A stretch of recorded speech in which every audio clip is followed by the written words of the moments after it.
Well, it is exciting stuff. I am excited. You're excited because there are apparently 57 of you waiting to get in already, and it did take me some time to get going because of what's it called? Hubris, I think, is the word, where you, in your great intentions, you actually make something much worse.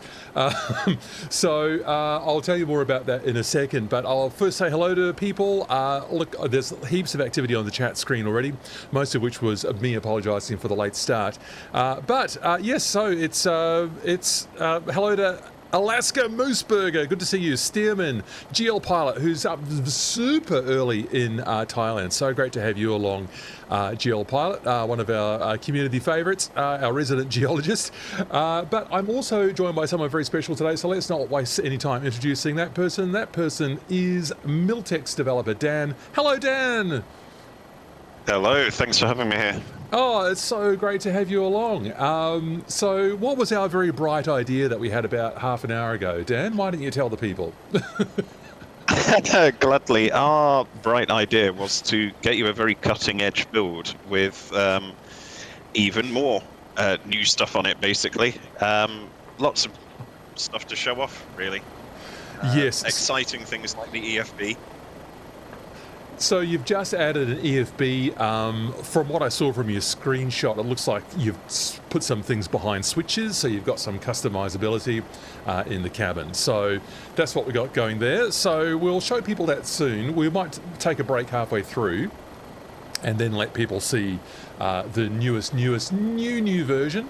So people, what do you want to do? I've got the lovely yellow National Safety Council of Australia helicopter loaded into Garden Island. Can you see what I've done there? I've created a bit of a link between the past and the future with this Miltech Stratoware add-on, the Bo-105, loaded into place here at Garden Island, which was one of the mini sceneries supplied in the MH60 twin pack.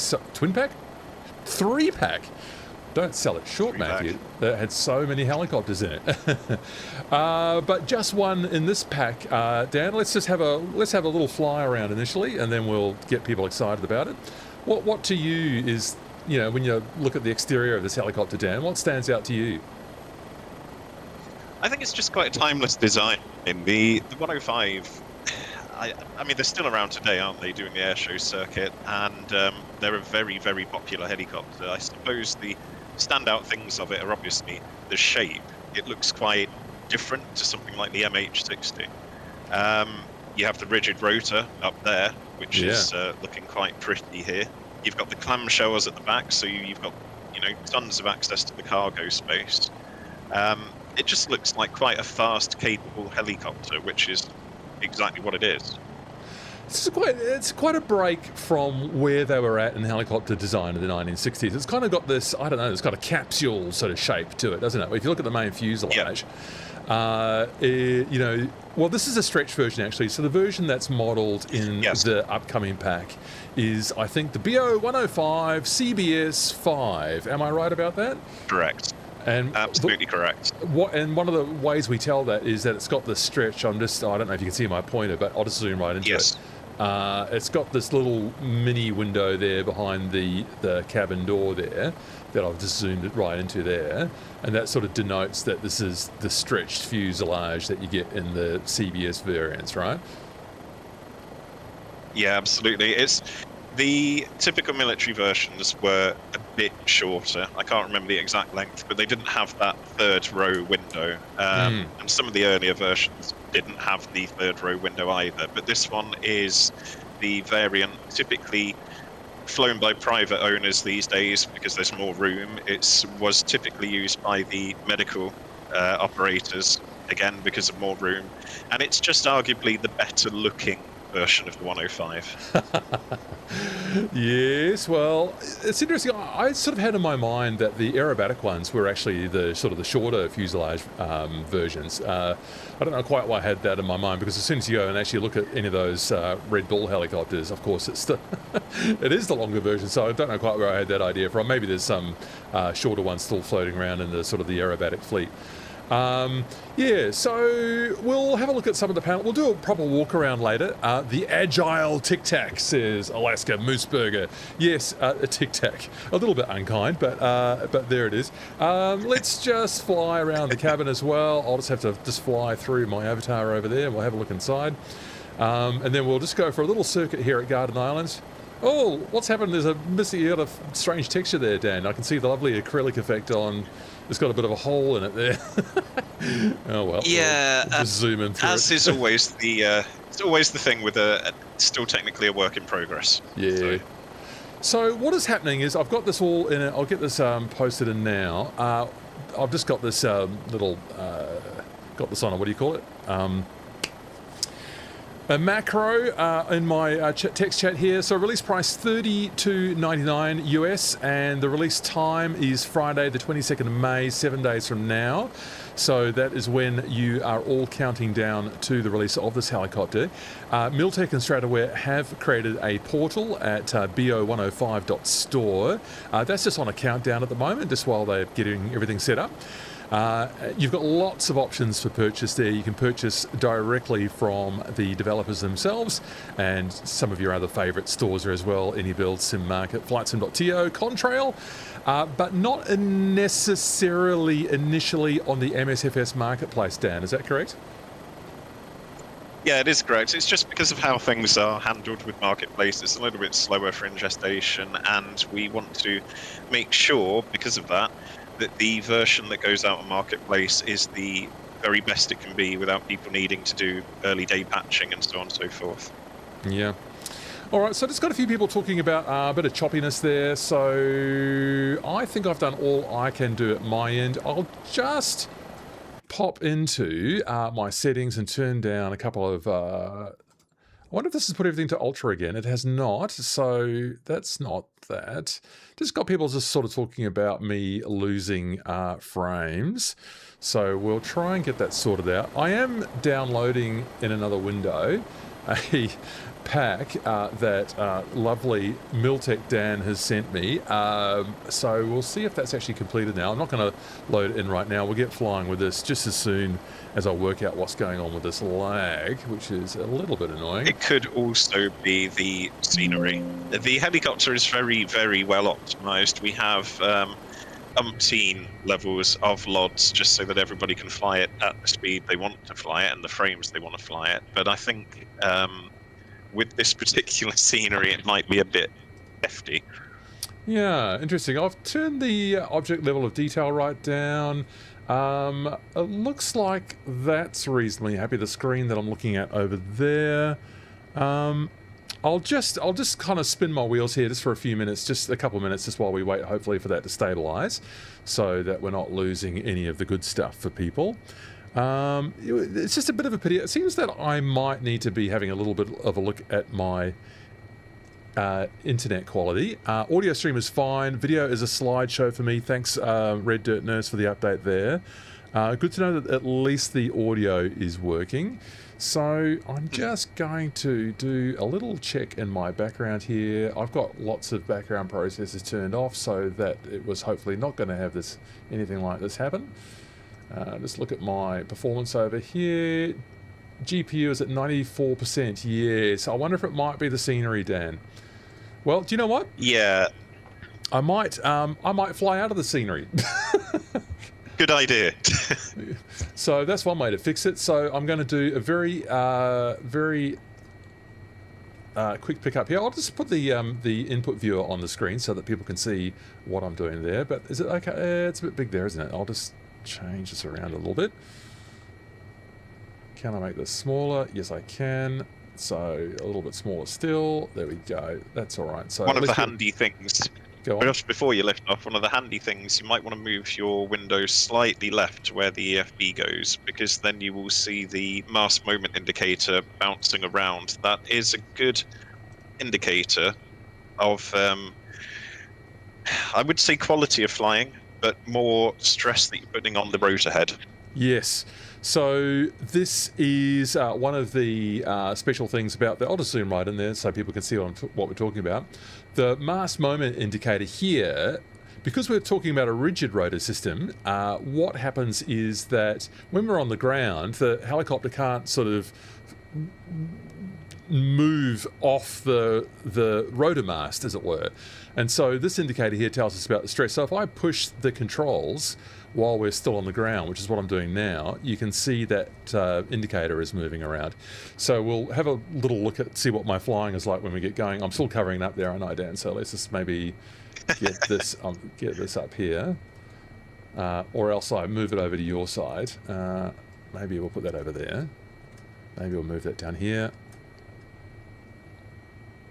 All right, let's just try this. So let's get out of the scenery and see how we go. It looks like it might be improving. Yeah, seems like typical Aussie internet, Snowmanson. Tell me about it. Tell me about it. So I'm going to attempt to pick up. I've got left pedal in, we've got left cyclic in, I've got aft cyclic in, so we come off the back of our rotors here, our skids, I should say. And there we go, a bit more roll required. I like that tin can sound that Echo 19's got. Here's a bit more heli sound for you. Okay, let's get rid of that menu bar. Do a slow left turn here. I have tested this at all quarters with hover performance, and I'm pretty happy with what I'm seeing there. And let's see if getting away from Garden Island, which was such a great idea, I thought, will help with my frame rate performance. Just had a query there about the panel modelling. I'm going to sit down somewhere. Maybe I'll find a beach or something. That'd be very Western Australia. No one's on final. Here we go. Onto the main runway. SoCal Jerry, so great to see you. One of our community regulars. Haven't seen you for a while. Nice to see you again. Let's just get our nose down here. Pick up speed. Torque is down here. I love all these kind of sideways gauges, and I'm not really having to do anything at all here. It's picking up speed just beautifully, and I've got a co-pilot to tell me how great my flying is. Alright Dan, which way are we going to go here? So we're still getting lag, are we? Well, let's just get away from the custom scenery there and see how much of a difference that makes. There is not a turn and slip indicator in this version, although there is in the special version that is perhaps coming right up later in this stream. Correct. First flight in the Bo-105. It does handle very smoothly and easily, so it does feel like a real helicopter. I would say for people who might be familiar with the Teufelsgraben 500C, it might just be a little bit more sensitive on the controls, the Bo-105, but I'm not having to do too much here at all. I'm just keeping a bit of forward cyclic pressure, and we've attained 90 knots here moving up the coast. People still complaining about the lag. I'm just going to find maybe a place to sit down over here when we get away from the scenery. What is interesting is it seems to be running quite fine here from my point of view. Yeah. So I'm wondering if it's a YouTube side thing. It'll be my internet. Yeah, I think so. My graphics was getting up to 90% back there, so it's down to 78 now, and 42 on my CPU. So we're not like pushing things too crazily here. Too much of a slideshow, Gary. I'm so sorry. We'll try and get away from that scenery. I mean, worst case scenario here, I have to reboot things at home, which will sort of entail probably another 10-minute gap in the stream. What fun. So there's 120 knots as we proceed north up Garden Island in Western Australia. It's getting much better, says Jerry. That's good to know. Yeah, well, I can see the graphics utilization is much lower now. Well, it's still 75%. My face is actually moving now. Sorry. Oh dear. So, I haven't used any trim yet. I'll just use the quick trim here to get that nose about where I want it to be. Yeah, that's fine. So I'm sort of flying hands off there right now. It's a little bit of aft trim to get us level there again. Yeah, okay, Red Cat's to 5 out of 5. Alright, so... yeah. I need to have a little bit more of a look at my installation, I feel, because we occasionally get problems in my stream when I've got a big group of excellent helicopter pilots with me. 20 frames per second now, better than 2. Yeah, you better this. Well, let's get that head tracking off, and that'll stabilise it a bit more probably as well in terms of a sort of slow view there. But let's get a nice flyby here, see if that works. You beauty. Bit of a DLSS kind of tail there behind me.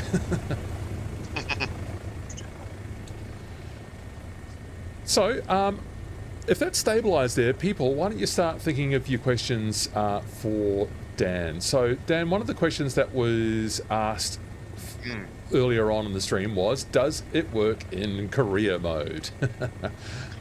Yes, it does. We have it set up so that you can use the VIP helicopter charter. You can do the sling missions. We have it set up for medical missions. And of course, it's fully compatible with the Miltech Mission Hub. Beautiful stuff. Now, am I right or wrong in this? If one wants to run it in MSFS career mode, do they need to wait to purchase it in the marketplace? That is a very good question that we've been asked a lot recently, and to be honest, we're not entirely sure of the answer. I think it's something that we have to look into late stage. All I know is that it is career compatible. So what I might suggest to people is, if career mode's really important to you on day one, you might just hold off purchasing on one of the independent resellers, and you might instead think about purchasing, or just waiting to see how it goes for other people, see if they're able to access career mode. If they are not able to access career mode on those third-party resellers, and that is an important thing for you, you might want to wait until Miltech and Stratoware are able to get it online on the MSFS marketplace. Do you reckon that's a fair summary at this time, Dan? That is a fair summary, yeah. It's nobody wants to miss out on anything, and we want everybody to have the best experience with this, because it's been an absolute hoot to develop. Well, it's been an absolute hoot to fly, and I haven't even started throwing it around yet. I'll save that for when we get going here. So, Echo Bravo, what about the missions from Miltech Hub? Are there any police chase? I think that was supposed to be chase. Police chase missions, Dan. That again is a good question. We obviously enjoy the community making missions and sharing them and that sort of thing. I will look into that for you. I've had my head down a little too much on just the pure development side of this, but I imagine we will have one or two things. Nice. Yeah, and there's a lot of what I'm liking too is, we're seeing that mission generator, that independent project, which is adding a little bit more, what's the word, sort of dynamism into the Miltech Mission Hub, a little bit more sort of random activities that you might try. So, like, the Miltech Mission Hub is sufficiently open to allow people to get even more out of it, which is kind of fun and exciting. So that's nice to see. So Snow Manson, impressed how we're able to get it added to career mode. I do gather that if career mode is not that important to you, but you might want to have a bit of a go at the sling physics or something, and you do purchase it from one of those those independent resellers, and with that question mark over whether it's going to work in career mode or not, at least what you could do is you could run the career debug, couldn't you, Dan? Yeah, correct. If you just wanted to have a little play with your sling physics, you could just do it in there. Yeah, absolutely. So that's always open to you. So you won't be completely shut out if that worst case scenario comes to pass, but it's just worth knowing that might be a factor for you to consider as well. So Dan, I'm sure in a small team everyone needs to be multitasking and be able to do lots of different things, but do you have a particular area of specialty in developing these aircraft? I have been project lead on this one, so pretty much anything and everything, apart from the sounds and the flight dynamics. A lot of our liveries were built by Hughes, so I believe this one's one of mine. Some of the fancier liveries are Hughes, and they show off the helicopter really lovely. Obviously, we have Echo 19 sounds, which are as awesome as they always are. And a good note on the sounds that they were actually recorded on site from Atwood's 105, which I believe is November 8809 whiskey. It's one of the tool skid ones in the package anyway. Nice. But yeah, I noticed a comment on the chat about the dashboard combing, which I've been itching to answer. Oh, if I may. Okay. So this person was... What I'm going to do is I'm going to set it down so we can actually explore it. So this person thought that there might be a bit of a plasticky kind of tone there. Yes. I saw that as well, Dan, and I think it's really worth... What we'll do is we'll actually demonstrate that it's a whole lot more than that, because I did see that comment as well. So I'm just going to set us down on this port down here. Bit of an unscheduled Bo-105 arrival down here in what looks like a truck car park. That'll do nicely. So yes, we're in Perth, Western Australia. I'm not online, people, at the moment. So yeah, exactly right, Red Dirt Nurse. I'm out your way, aren't I? So I hope Western Australians can feel that they're properly included. So I've come in a little hot there. Get that collective up now. Actually, not too bad. That's where it gets tricky. And get tricky there. Yeah, I just lost a little bit too much energy there, but there we go. Just we'll get a nice little gentle popping down onto our left skid. Oh, I'm a little bit higher up than what I realised. Typical 2D flying. Just try one more time. There we go. Oh, that tin can effect there. Okay, so first of all, let's reset my trim before I forget, and let's just go and have a look at this, because I think they have done quite a nice job here. So I'll see if I can fly around here. So we've got like a bit of a patina, haven't we? It looks like a multi-layered thing, Dan. What have you done here? Yeah, so the dashboard combing for this particular dashboard type is actually a sort of very old world vinyled leather effect plastic. It's horrid in the real world on the ones that we've referenced and looked at, and I think in sim it quite actively conveys how squeaky it is, to be honest. Squeaky. There are years of helimed pilots that will have had their sweaty gloves, lunches, everything from the aircraft all over that dashboard. On the other combing option that we've got, the slightly fatter combing, that's much more of a sort of dry leather. You see this one on a few private examples. It's not that common, but we wanted to include it because it definitely gives a sort of different visual dynamic to the aircraft. Nice. So you got it. That was me just clicking on the combing itself, and then that was enough to flip it around. I'm just going to turn 90 degrees to the left because I want the sun to just come across the instruments there. We'll just zoom in and have a look, because I personally am quite impressed with the quality, the modelling, and the detail there, and the gauges. So let me just come around here. I want to get it so that there's a bit of light. I've gone the wrong way. So what if I come around this way? Oh, Red Dirt Nurse, there's a helipad to the left that I missed. Oh, there we go. Lots of light on the panel. That's what I wanted. So you can see this panel is a lot more sort of aged. It's not quite as oily and greasy looking.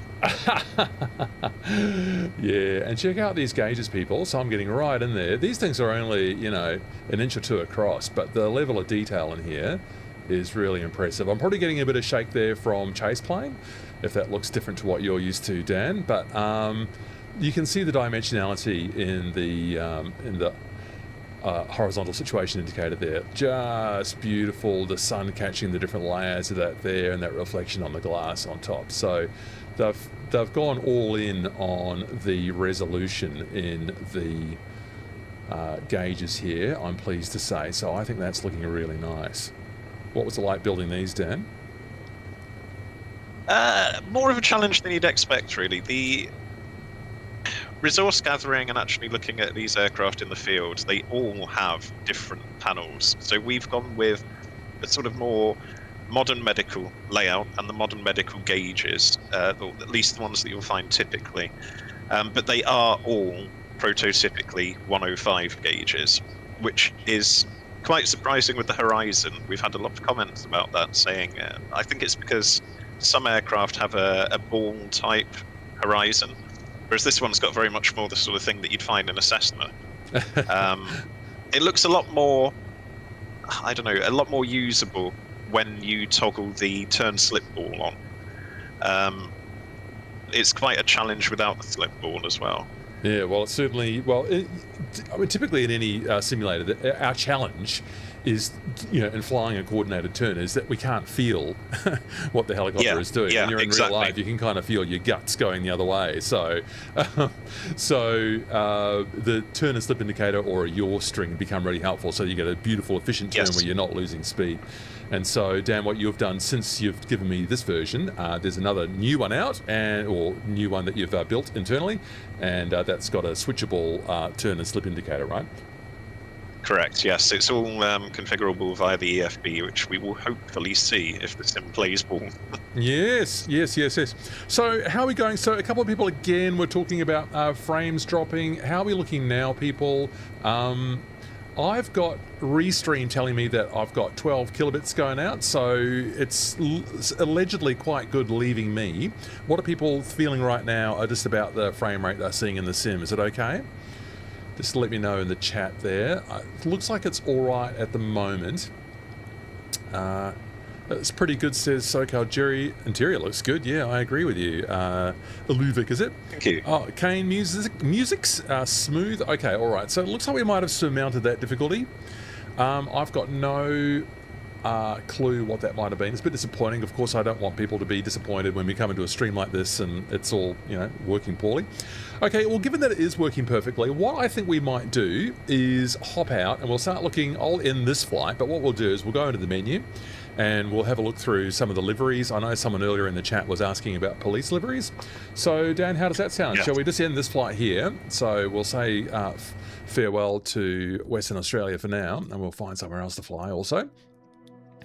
I can't say I've ever flown around there, but it looks very pretty. It is pretty. Perth is lovely. So, and I think Perth permanently feels, because it's so far away from everywhere else in Australia, in terms of all the East Coast being over here, I think they feel a little bit kind of isolated over there, and a little bit independent as well. So where shall I go? Last week we were flying at Bathurst, so I think that was working okay for me. Yeah. You're into a bit of motor racing, are you? Yeah, we landed on the... I used to be in that industry. Oh, is that so? How interesting. Yeah, well, we actually landed up here at Skyline, and we had the Mount Panorama, there it is, the Mount Panorama sign below us. So that's all been modelled in World Update 21. It was good times. We had a bit of fun there in our group flight together. So let's get ourselves... Australia is huge, so Western Australia, Iluvik, is the same size as Western Europe. So hopefully that puts that in perspective for you. So let's get ourselves onto a actual ramp this time. So we'll do a startup. Now, let's look in here. What have we got? We want to configure our lovely Bo-105. Thanks, GL Pilot. And so we have got so many variants. We've got the anti-tank guided missile variant. We've got a medical variant, so different interior. We've got a mountain rescue variant. I haven't actually tried that one yet. Sling, I've very briefly tried that one. We've got a police variant. You also, Dan, are telling people what each variant comes with over here. You've got those kind of fun Miltech add-ons like the forward-looking infrared. So that's a little bit of fun that you've added there onto the police variant. The broadcast version, I think you got the flare as well, in the absence of an actual TV camera setup. Maybe in a future version. Yep, correct. We've got a tall skids version. So I think some of the liveries are doubled up, aren't they, Dan? So if you like a livery but you prefer to fly it with the tall skids one, there it is. We've got a medical tall skids version. We've got the famous aerobatic version. We'll save that. We'll come to that, back to that soon. A military one, a civilian one, a floats version. I haven't actually seen the floats trigger yet, Dan. Do they deploy or? They absolutely do. You just have to make a really bad landing on water. Then I can have the floats deploy. And a snowshoes variant as well. So now, given that someone asked, is the Humu Humu Nuku Nuku Apoa doll included? I don't believe so. That was, I think, you might be thinking of Taugs, Huey there. Will the flare work the same way? Oh, go ahead. We had that in the MH60. We had that in the MH60. Oh, did you? Okay, nice. Yeah. So will the flare work the same way as it does on the MH60? I assume it's pretty much the same code behind it, Dan. Would that be right? Yes, it is. It's a slightly evolved version for the 105, but it is, in essence, the MH60 flare. Cool. Now, munitions, I think, are cosmetic only. I don't think there's any firing or animations or anything like that. There we go. There it is, straight from the developer himself. So we've got some cosmetic munitions, and that allows you to pass that hurdle getting it into the MSFS store as well. So Snow Manson, I hope that answers your question there. Now, someone did request the police version, and someone was also asking, will it provide a variable list for configuring the axis and buttons, for instance, with axis and O's? I've seen a list of controls, Dan, but I mean, have you done any experimentation or know anyone who does with doing it through a system like axis and O's? We are currently actually putting together a list of exposed variables for those sort of systems, and the EFB will have a page. It has a prototypical page on the version I sent you earlier, which actually will list everything and the keybinds that you can use as well.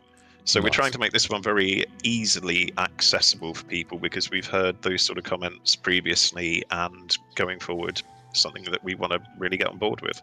Yeah, awesome.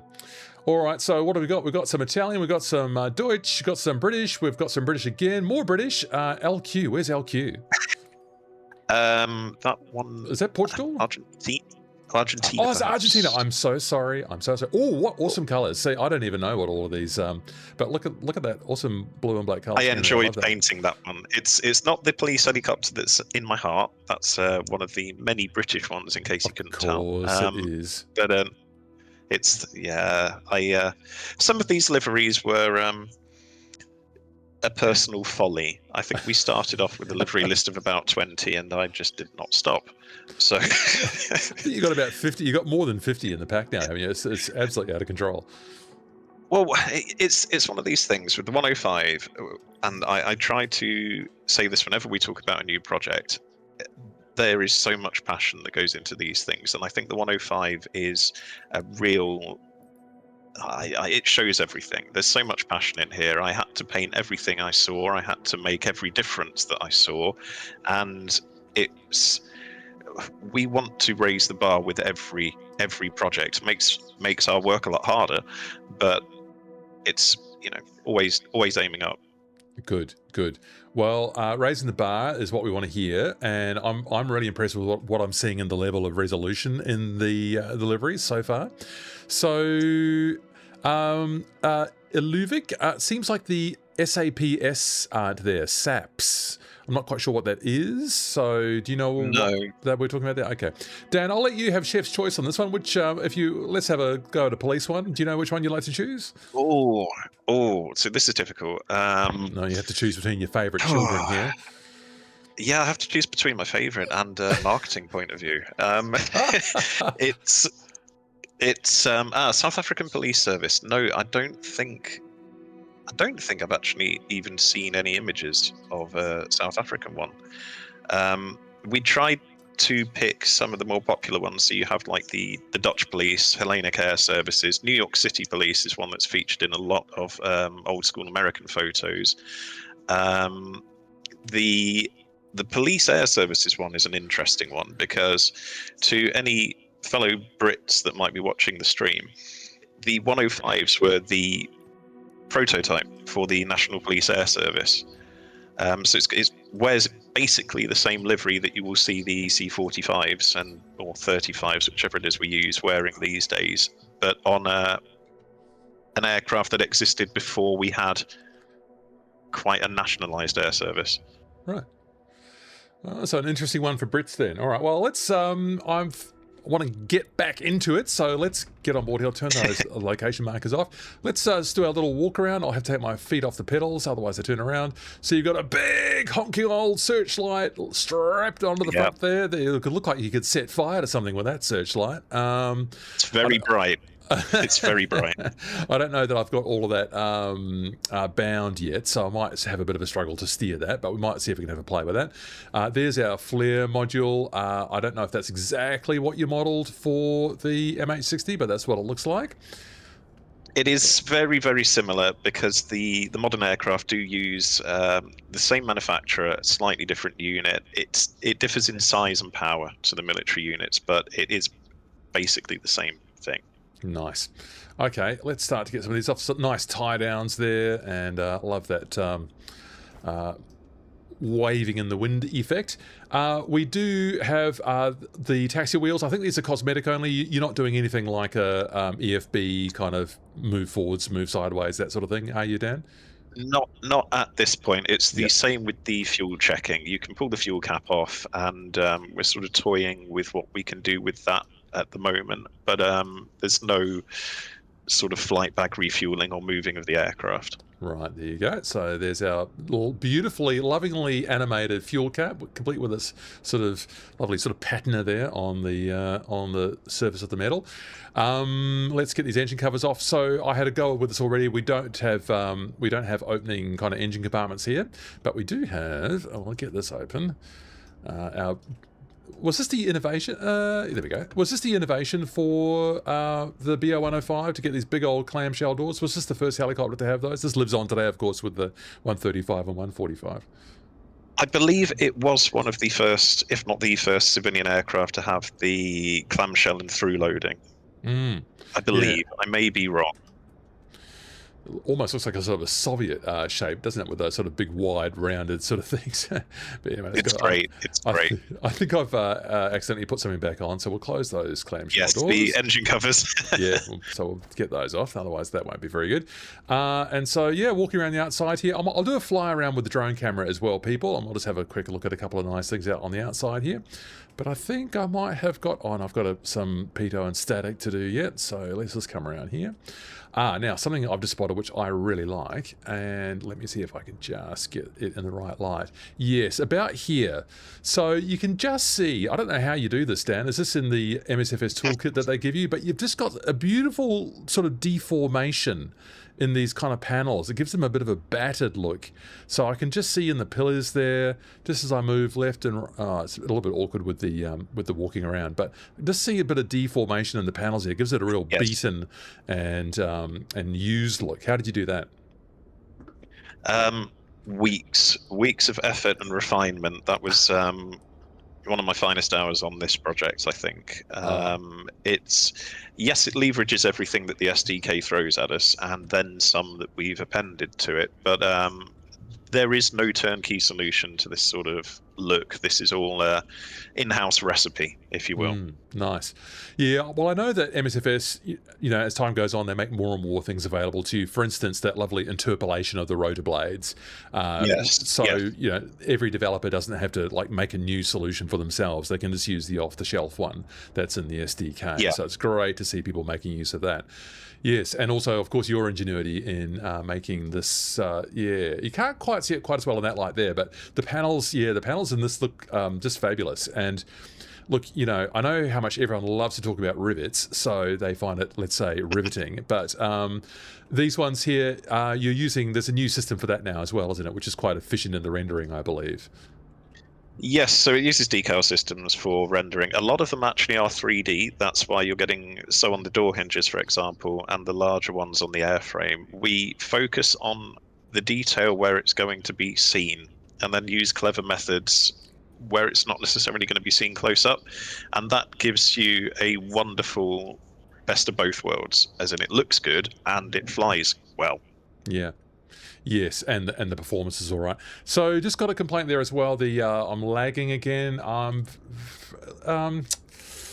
Okay, what I'm going to do is I'm going to try a little bit of emergency surgery here. This is probably not the best thing for me to be doing. While I've actually got the stream running, but I'm going to see if I can just get the. No, I can't while we're actually streaming. Is just to. Oh, maybe I can. Just see if I can just turn down the rate a little bit. That might give us a little bit more buffering headroom. So we'll see what it does. I'm not quite sure what Restream is going to make of that as it's going out there. It thinks it's getting 12K. So how's it looking now? Yes, so I've just reduced the bitrate a bit in the hope that we'll be able to just keep going on with a nice smooth stream for people. Really sorry for the internet situation today. I do reboot my Wi-Fi at home in the hope that there's not some silly thing going on in there, but I think a bit of cause for further investigation on my part there. So, Andrew, actually, you find photogrammetry pretty heavy on streaming and data. Yeah, sure, but I'm not flying around, so... and I've already had this streamed in here at Bathurst, so... I'll just check my resources again. So, yes, my GPU's running at 91%. That's very curious. That's very curious. I might just have to do another emergency little change here, because I want the stream to be as good as possible for people. It's funny that I can do, do you know what? I might have to go all the way down to, oh, sorry, that's, I need to custom up here. No, definitely not ultra, that'll be a disaster. Low end, that feels a bit sad, but we'll see if that works, if that gives me any better situation here inside the sim with this low rate that I've got going on. What's my card doing now? So that's taken it down to 70%. So let's see how that goes. Oh, and Dustin, you think it actually looks better without the photogrammetry? Is hardware acceleration on in Discord or something? Do you know what it might be? I am sharing my screen to Dan so I can see what's going on. So Dan, one option could be that I could just try and just take away that screen share. Let's just go with how we're going here for a bit and see how we go. If it's smooth now, we'll just keep going like this for a bit. Yes, I am streaming a low res version to Dan so that he can see what I'm doing. So sorry people for the interruptions there. It does look quite high res though.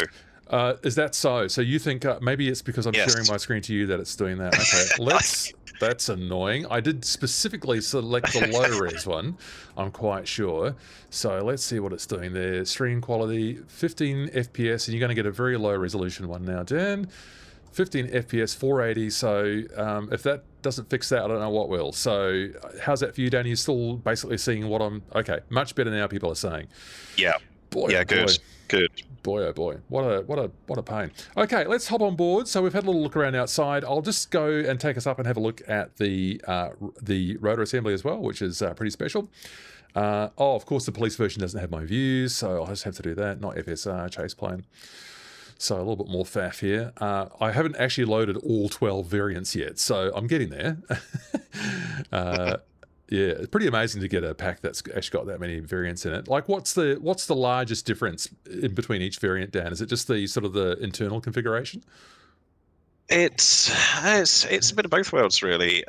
They all have their individual weightings, so they all will fly slightly differently.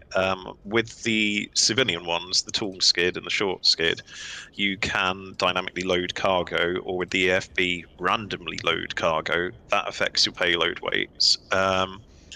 They all have their subtle differences, really, and it depends on what sort of toys you want with them. Do you want the medical stretchers in the back? Do you want your golf bag in the back? Or do you want to be able to set things on fire with a searchlight, or follow things with the FLIR camera? It's a helicopter for everyone. Nice. So a question there from, oh yes, J Dash. Will the ceiling engine levers be movable by an axis? I believe they might actually be digital controllers, Dan, is that correct? So you can advance we'll show people this later on in the startup, but I think it's you advance, click forward. So you click forward twice to get it into fly, and then click backwards to get it twice to get it into off, and in between you've got idle. So you can have those on a hardware controller, but I'm not sure that that's an axis. Does that match with your expectation, Dan? We have we actually heard a few comments about this with them being on an axis, and we sort of played around with it, and the end experience in testing was that it wasn't actually, believe it or not, as usable as having it hardware bound in stages or just purely clickable. So for the moment, it's either clickable or bindable in stages, but not a 0 to 100 axis. Yes, all right. So we'll show people that soon. I'm not seeing animation in the cyclical collective on here, so I'm just pulling collective there. So as far as I know, not animated in the main rotor. It does cone. Correct. I have good. Okay, it does cone. I have tested that. We do have some animation there in the tail rotor. So there's me just doing left and right on my pedals. So we see the pitch changing there. Lovely. Like a bit of that. So anyway, let's get inside. And so when we've got this variant loaded up, we get a slightly different, I need to slightly faster camera there. Let's get back to that one. All right, we've got this panel over here in the police version. So you've modeled a bit of, this is the flare stuff. Oh, it's actually on already. So I can. Yeah, that's purely because this isn't the absolutely final release build. There are a few bits and bobs, such as you correctly pointed out, the main rotor head. The main rotor head, at the moment in the version you've got, it will have coning. The vibration dampeners move; they swing, but you do not have your cyclic and collective animations. That is something that if we can get it working correctly, it will be in. If I can't get it working as well as it should, then for now it will go like this. But to be fair, when the helicopter's in flight in this one, you will see still the effect. It's only really when you're doing these walk around and the close-up bits and bobs when everything's stopped that you're lacking that animation. Yeah, fair enough. I mean, you don't actually, when you're flying, the animation in the cyclic and collective is as lovely as it always is to be able to enjoy that in the exterior view. Not actually visible when you're flying. So good to just manage your expectations there. Hello, Bo-105, valued YouTube and community member for Rotary Wing. What have you missed? A few frame rate dropouts on my part, which was a pity. So I think that might have stabilized now, just with changing a couple of things around. And so, yeah, shall we have a go at you check it in pre-flight? Oh, yes.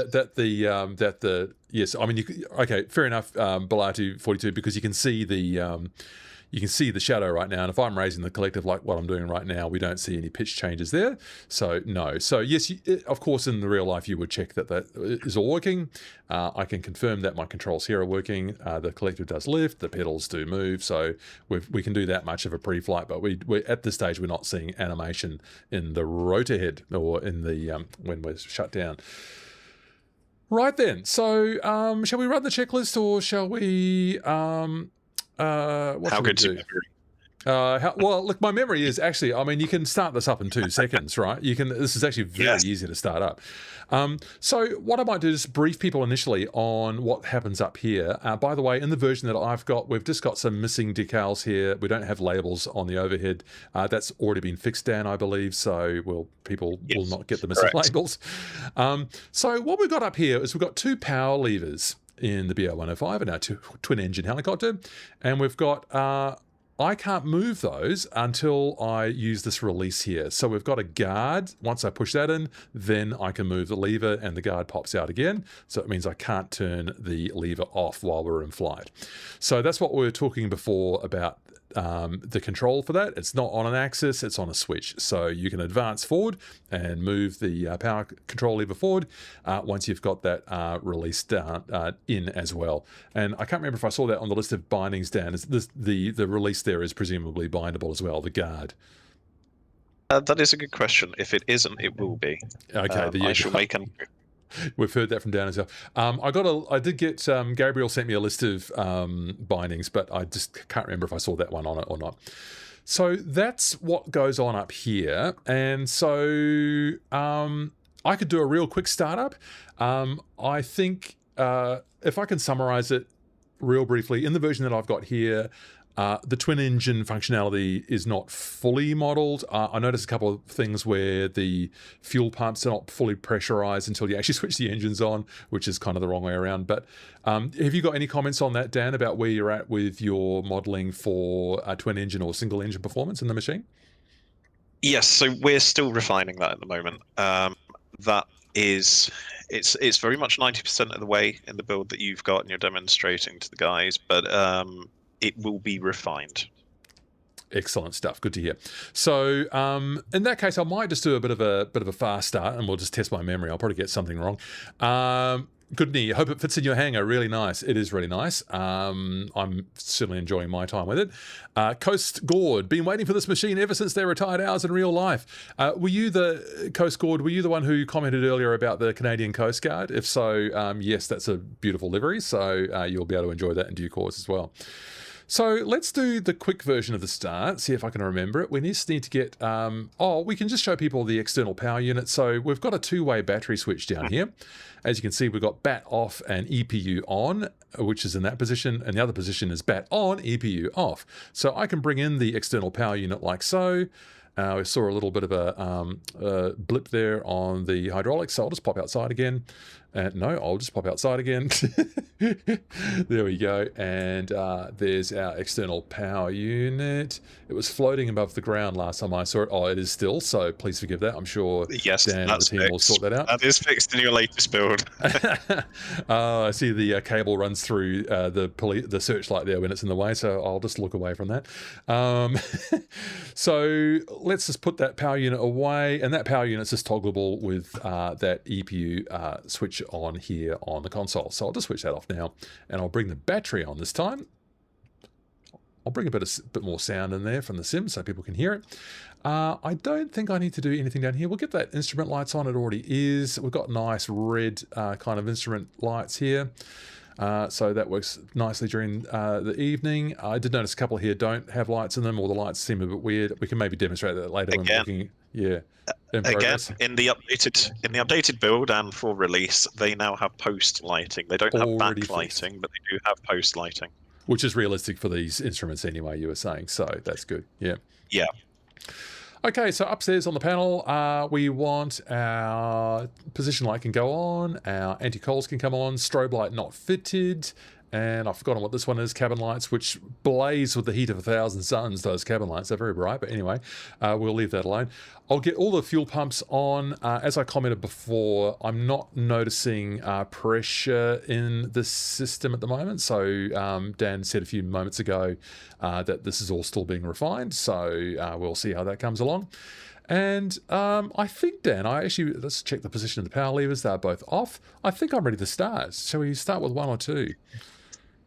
That's a good question. I always forget the flow for 1 and 2 because it seems to every manufacturer does it differently. I think you can. I think you can choose. I don't think there's any equipment that hangs off them. I think you can just choose on the day of the month or something. So we're on an even day of the month for me. Is the 16th. So I'm going to start engine 2 because I can do what I want. So there we go. We'll get the guard off there for 2, and we'll get ready on there. And so to start up, we just get down here and have a look at what we're doing down here. We've got 2 starter switches here, which have got 3 position each. We're just venting down there at the bottom, I think is what that means. So that the turbine will just keep spinning, and we can blow out hot air if we need to. The middle position is continuous ignition, and the top position, further away from me right now, is the actual starter. So what I do is I'll flip that starter switch. We will watch the N1 come up on this gauge here. And then once I'm up to about, I think, 12 or 14% on here, I can pop upstairs and I can get that condition lever into idle, and the FADEC then basically handles all of my fuel injection from that point in time. So I'm not... it's not up to me to manage like an idle release or anything, or a throttle on the collective. Notice that this collective doesn't have a twist grip, so that's the way the Bo-105 works. So am I sounding like I'm knowing what I'm talking about so far, Dan? Yes, the 105 is very much the predecessor to things like the BK117, the EC45 and 35. The idea being that you can get into an aircraft and get it going. Hence, it's used by medical, police, all those sorts of things. Excellent. So, yeah, a bit of a lower demand on the pilot for that. So let's just get that moving forward. So we move it through continuous, up to start. Not a very loud starter, but we're getting up through 10% now. We just start to see the starter being able to turn the blades, at which point we can get that power condition lever up into idle. Looking back down here, now we can hear the turbine firing up.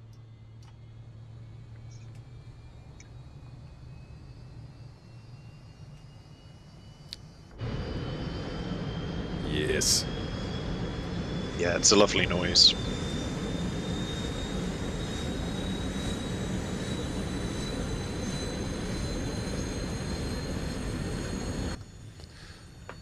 I could have been a little bit more diligent there in watching my turbine outlet temperature, but that's all fine. I'll do that for engine 2. And at this point, we're kind of just sitting back and relaxing once we know that we're in a safe zone here with our turbine outlet. We just get a bit of a torque peak there. I'm not quite sure how realistic that is. I think it might be bringing in the torque a bit too fast to bring the rotor speed up with one engine going, but I'm not too sure about that. I've never flown this machine. And now we've got a beautiful knocking around sound there. Yeah, it brought the N1 right up past 100, I think, so I just wonder about that, whether that's quite right, but I don't know for sure. So anyway, so I think we're all stabilised there now. So I see we're sitting just outside of the green arc on the N1 there. I tried to beep it up, but I'm not sure if engine beep is working correctly in this build. If I do use my beep, it just goes very high, but it just settles back down again, back to 58. So you got any comments on that one, Dan, or still in progress?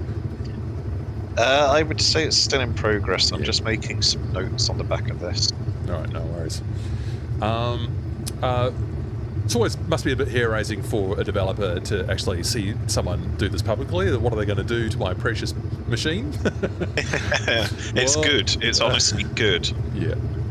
Good. Well, I'm grateful for your openness and fronting up with people, and we'll go through all this together and see what it does and see how it works, which is really great. So let's get the engine 2 on now. Now that we're all stable here, we're all in the green here for engine number 2. We've got our oil pressure down here.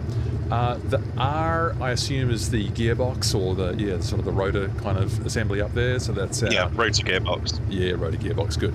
At least I haven't broke it yet, Matt, says Big Al. No, I haven't broken it yet. I don't know that I've actually completely broken the Bo-105 yet. So that's possibly a good thing. All right, so let's just get the second engine on. So we'll just get through. Oh, and now that this is in, now that we're started up, the starter pops itself back down into continuous. I can close that guard, and then I can't move that forwards and backwards and turn off my engines in flight. So let's get the engine number 1 going now. So looking at the gauges here. Oh, that one I can hear. I can hear the start up on that one, Dan, but not 2. So that might be something to look at as well. Yeah. There's 12% now. Upstairs, get that guard in, up to idle. Now we watch what the FADEC does with our precious helicopter. There's our startup sound with engine 2. Turbine outlet just proceeding up slowly.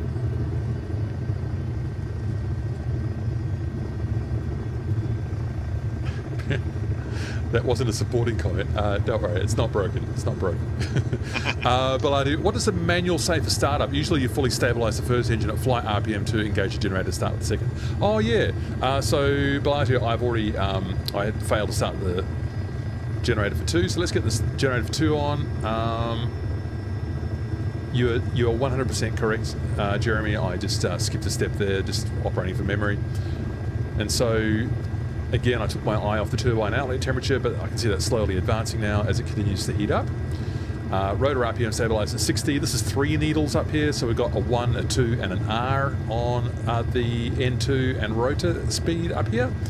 And yeah, so we're all looking fine down here. So I can get that second generator on.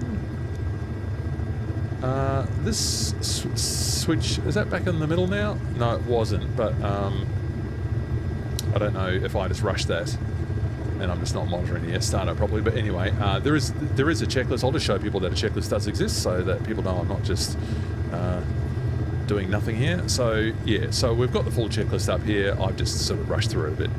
And the way this works is that when you're starting the engine, you kind of go back.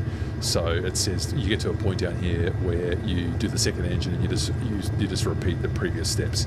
So that's how that works. So after with an EPU start, which we've not done, hydraulic warnings are off. I've got a starter warning there, but that might be because I clicked this back into place too soon. So that might have been my fault. Now it might try and bite you. This is the fun thing with it. It's the 105. The reason that we've added the GPU is because it doesn't have a massive amount of battery power for starting. So it can sometimes grumble at you, and you'll know when you do your hover test and your load testing and things like that. So it could be an interesting flight. It will obviously fly on one engine, just not spectacularly. Well, I mean, all my engine readings are looking pretty good, but I've just got that starter warning there, so I'd need to sort of read the manual to diagnose that. But we've got good oil temperatures. We're all in the green down here. Fuel is fine because I'm just using the default. Engine RPM, the N1 is suspiciously low for mine, but when we're here at idle, but we'll see what we can do here. OEI, that is one engine in operative performance, is tricky in MSFS. Bellagio 42 says, correct. It's not fully modelled, I'll say, just at this point in time in here. So there's me advancing the power lever number 2, and we now get an RPM warning. So can it bring it up to speed by itself? I think engine 2 should be able to power up the RPM to 100% with no load on it, but I'm not sure that is working. And I'm not seeing N1 increase on engine 2. So I suspect what's going to happen here is I'm going to flip the power lever up for engine 1 and engine 2 will come up as well. So they're still a little bit tied together. You got any thoughts on that at this time, Dan? Something that we are actively looking into. Yeah. Because it can catch everyone out, and we're not necessarily sure whether it's a sim side thing or our logic side. All right, so there we are. I'm just reducing the engine volume there a bit. So we peaked up through 100% again. As with the power levers up into flight, we bring ourselves up to 100% rotor RPM there, and the torque is just settled back down to, this is coming up again, down to about 20%. The power-up sounds are beautiful. Echo 19, Tyler, wow, he's just suddenly just dominating this market, isn't he? He's just doing such great work. He is. And there's a reason for it. It's because he's the best. So. Good, yeah. Well, deserved. I mean, you know, there's some other groups who are doing beautiful audio work as well, but Tyler has, and Echo 19 has just, you know, it's just extraordinary how what a massive inroad he has made into the market. Okay, so I think I managed to start that up without breaking anything. That starter light's now gone off, so we've got lights on down here. I think the searchlight, I don't actually have this bound, people, so you're going to have to, I don't have a co-pilot position set here either. But in this police variant, we've got this station over here. We've got a few switches we can click over here. Searchlight control. Is there an on-off switch here for the searchlight, Dan? There should be one of them with an on-off switch. I can't quite see at my Game Boy resolution. That might be there it. we go. Searchlight done. Sorry about your Game Boy resolution, but that solved the streamer's resolution. And I've again. It's for the greater good. For the greater good. That's the right. Caps lock. That's why that doesn't work. So let's just change that binding, which I did wrong. So this should be Shift F6, and that'll get my beautiful. View around here. Now we can see the searchlight. Oh, it doesn't look very on. I've gone through the earth thanks to chase plane. Look, people, in fairness, I've not tested the searchlight and I haven't done the bindings, so I'm not going to spend any more time on that. I'm happy to blame myself if that's not working properly at this point in time. Does the camera work, Big Al? Yes, it does. It's the same sort of system that you might have seen for the MH60. Again, I've not bound this, so you can pan around, and there might be a zoom as well, but you can just see that moving around the sort of shaded view of the exterior is how they managed to achieve that. So yeah, it's kind of cool. You can have a bit of fun with that. It'd be quite hard to fly the helicopter and steer your FLIR camera as well at the same time, I would have thought, but you do you. You do you. Nice rotor animation, says Jeremy. Yeah, agreed. I'm going to just pop outside and show you that. That's we were talking about this before, the interpolation that MSFS 2024 offers people, and it gives a beautiful blur without each developer having to code it for themselves, especially each time, which is very welcome, I'm sure, Dan. Yeah, it's very tricky to work with, but it's definitely a modern games pipeline without going too technical with it. But it does, well, it gives you this result, and I think gone are the days of us doing alpha textured discs and people getting annoyed at them flicking around, and it just looks so much better. Yeah, so much better. It does look terrific, so that's a really nice blur effect for mine. I'm going to show people the coning. What I'm going to do is I'm going to hit the pause button. because this might be the easiest way for me to demonstrate it.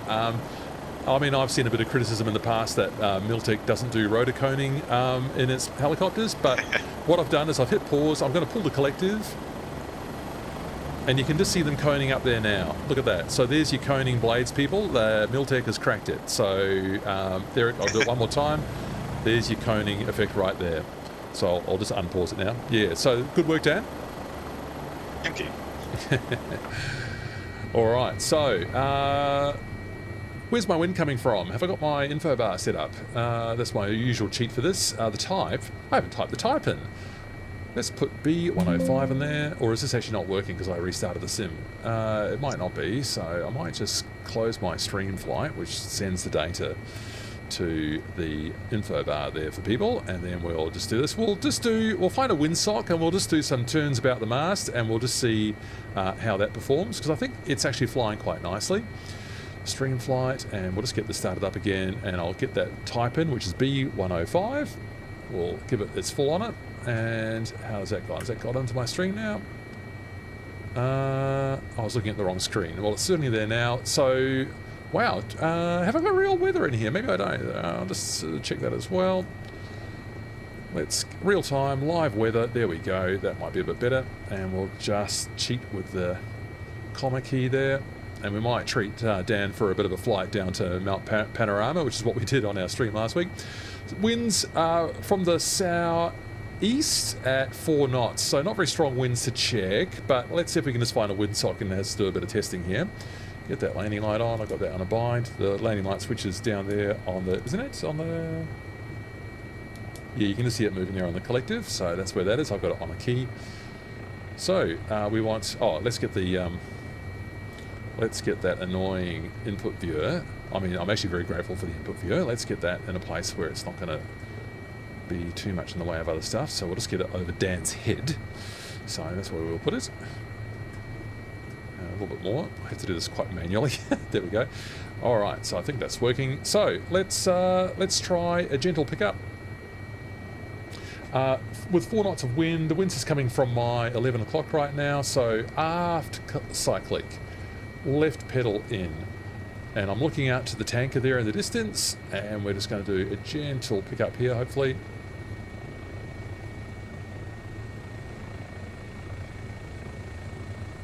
Have I unpaused it? Yes, I have. So the nose started to come out now, not quite so much aft cyclic. Listen to those sounds there. I hope that's coming through clearly in the stream, people. Echo 19 has given you some kind of air effect reflecting back off the asphalt, so you get just a nice different sound there as you introduce collective pitch.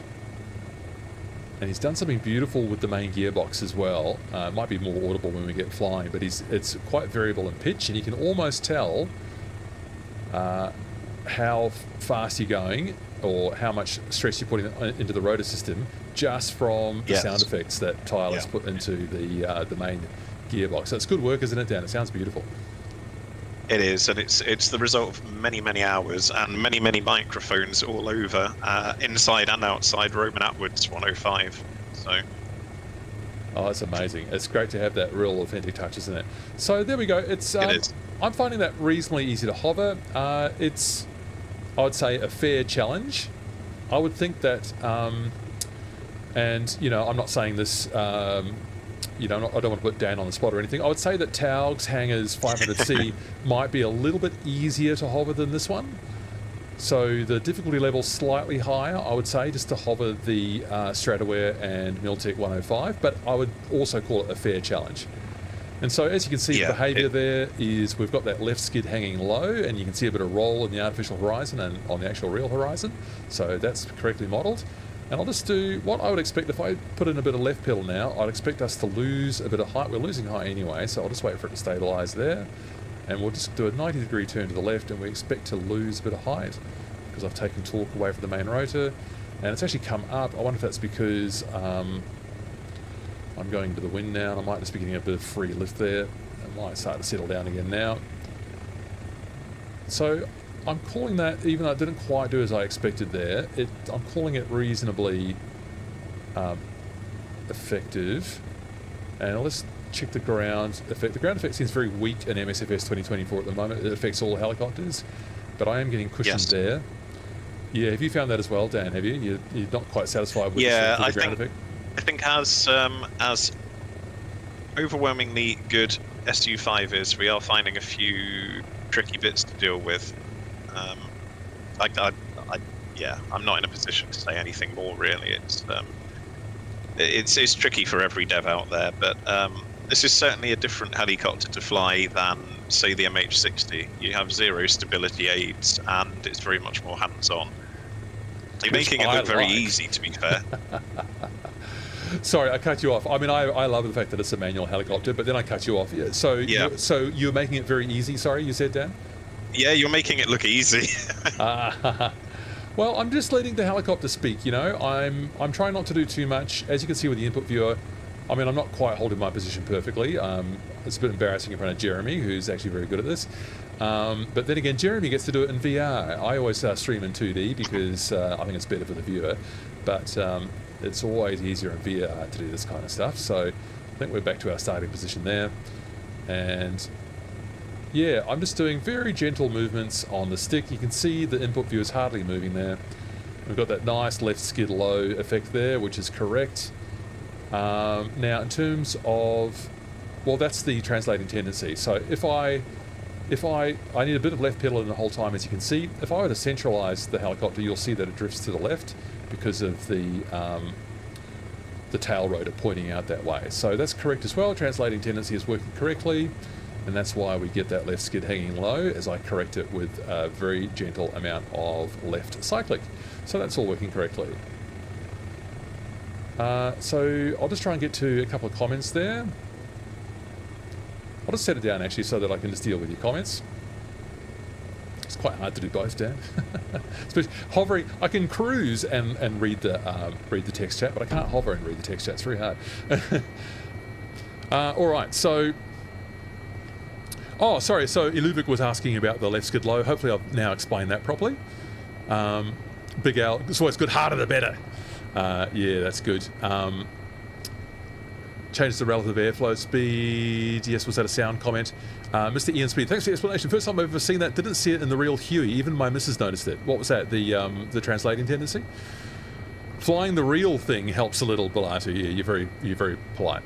I've only got a couple of hours in Cadbury, so that's all I've got. You're way ahead of me. Big Al, that's you're talking about my hovering skills there. That's just Matt being a pro sim pilot. Thank you. E-Corp, certainly no expert, but the Huey and DCS has it, and I wanted the same. Read the manual, and that was the explanation they gave. Has what? Sorry. Not quite sure what you mean there, E-Corp. What does the Huey and DCS have? I think one skid low. One skid low? Yeah, well, it certainly should do. Yeah. I think there's the only helicopters that wouldn't have it are ones that don't have a tail rotor, right? So maybe a Chinook should hover real flat. Otherwise, with a tail rotor on board, you're going to be pushing the helicopter off to one side with translating tendency, and therefore you need to compensate with a little bit of cyclic in the opposite direction. Andrew James, hi Matthew, just tuned in. Great to see this preview with developer LinkedIn. Sure is. Thanks, Dan. Thanks for joining us today and having a chat. It's fun. Oh, then he didn't answer. Would be great if other devs do this as well, says Andrew James. Very refreshing. Yeah, I agree. Yeah. Thanks for fronting up, Dan. I do appreciate it. No, thank you. Yeah, awesome. It's self-requested cockatoo shrieking outside. Welcome to Australia. Hi, have you tested this model in a 6 degree of freedom motion rig? Tao got it right, Cowan hasn't. Is this one moving smoothly? Well, I'll tell you what, Shelter, I haven't, because I stream from a tiny room which has no space for anything, let alone a 6 degrees of freedom motion rig. What about you, Dan? Yeah. How many degrees of freedom has your motion rig got? As many as my desk chair will roll, I would think. But I mean, it's a valid question. From my side of the fence in dev, I haven't seen many motion rigs since I worked in professional simulation. I would think it's quite a niche toy to have at home. So no, Short Yeah. answer, no, we haven't tested it in a motion rig, but we have tested it with the Moser AB6 setup. Nice.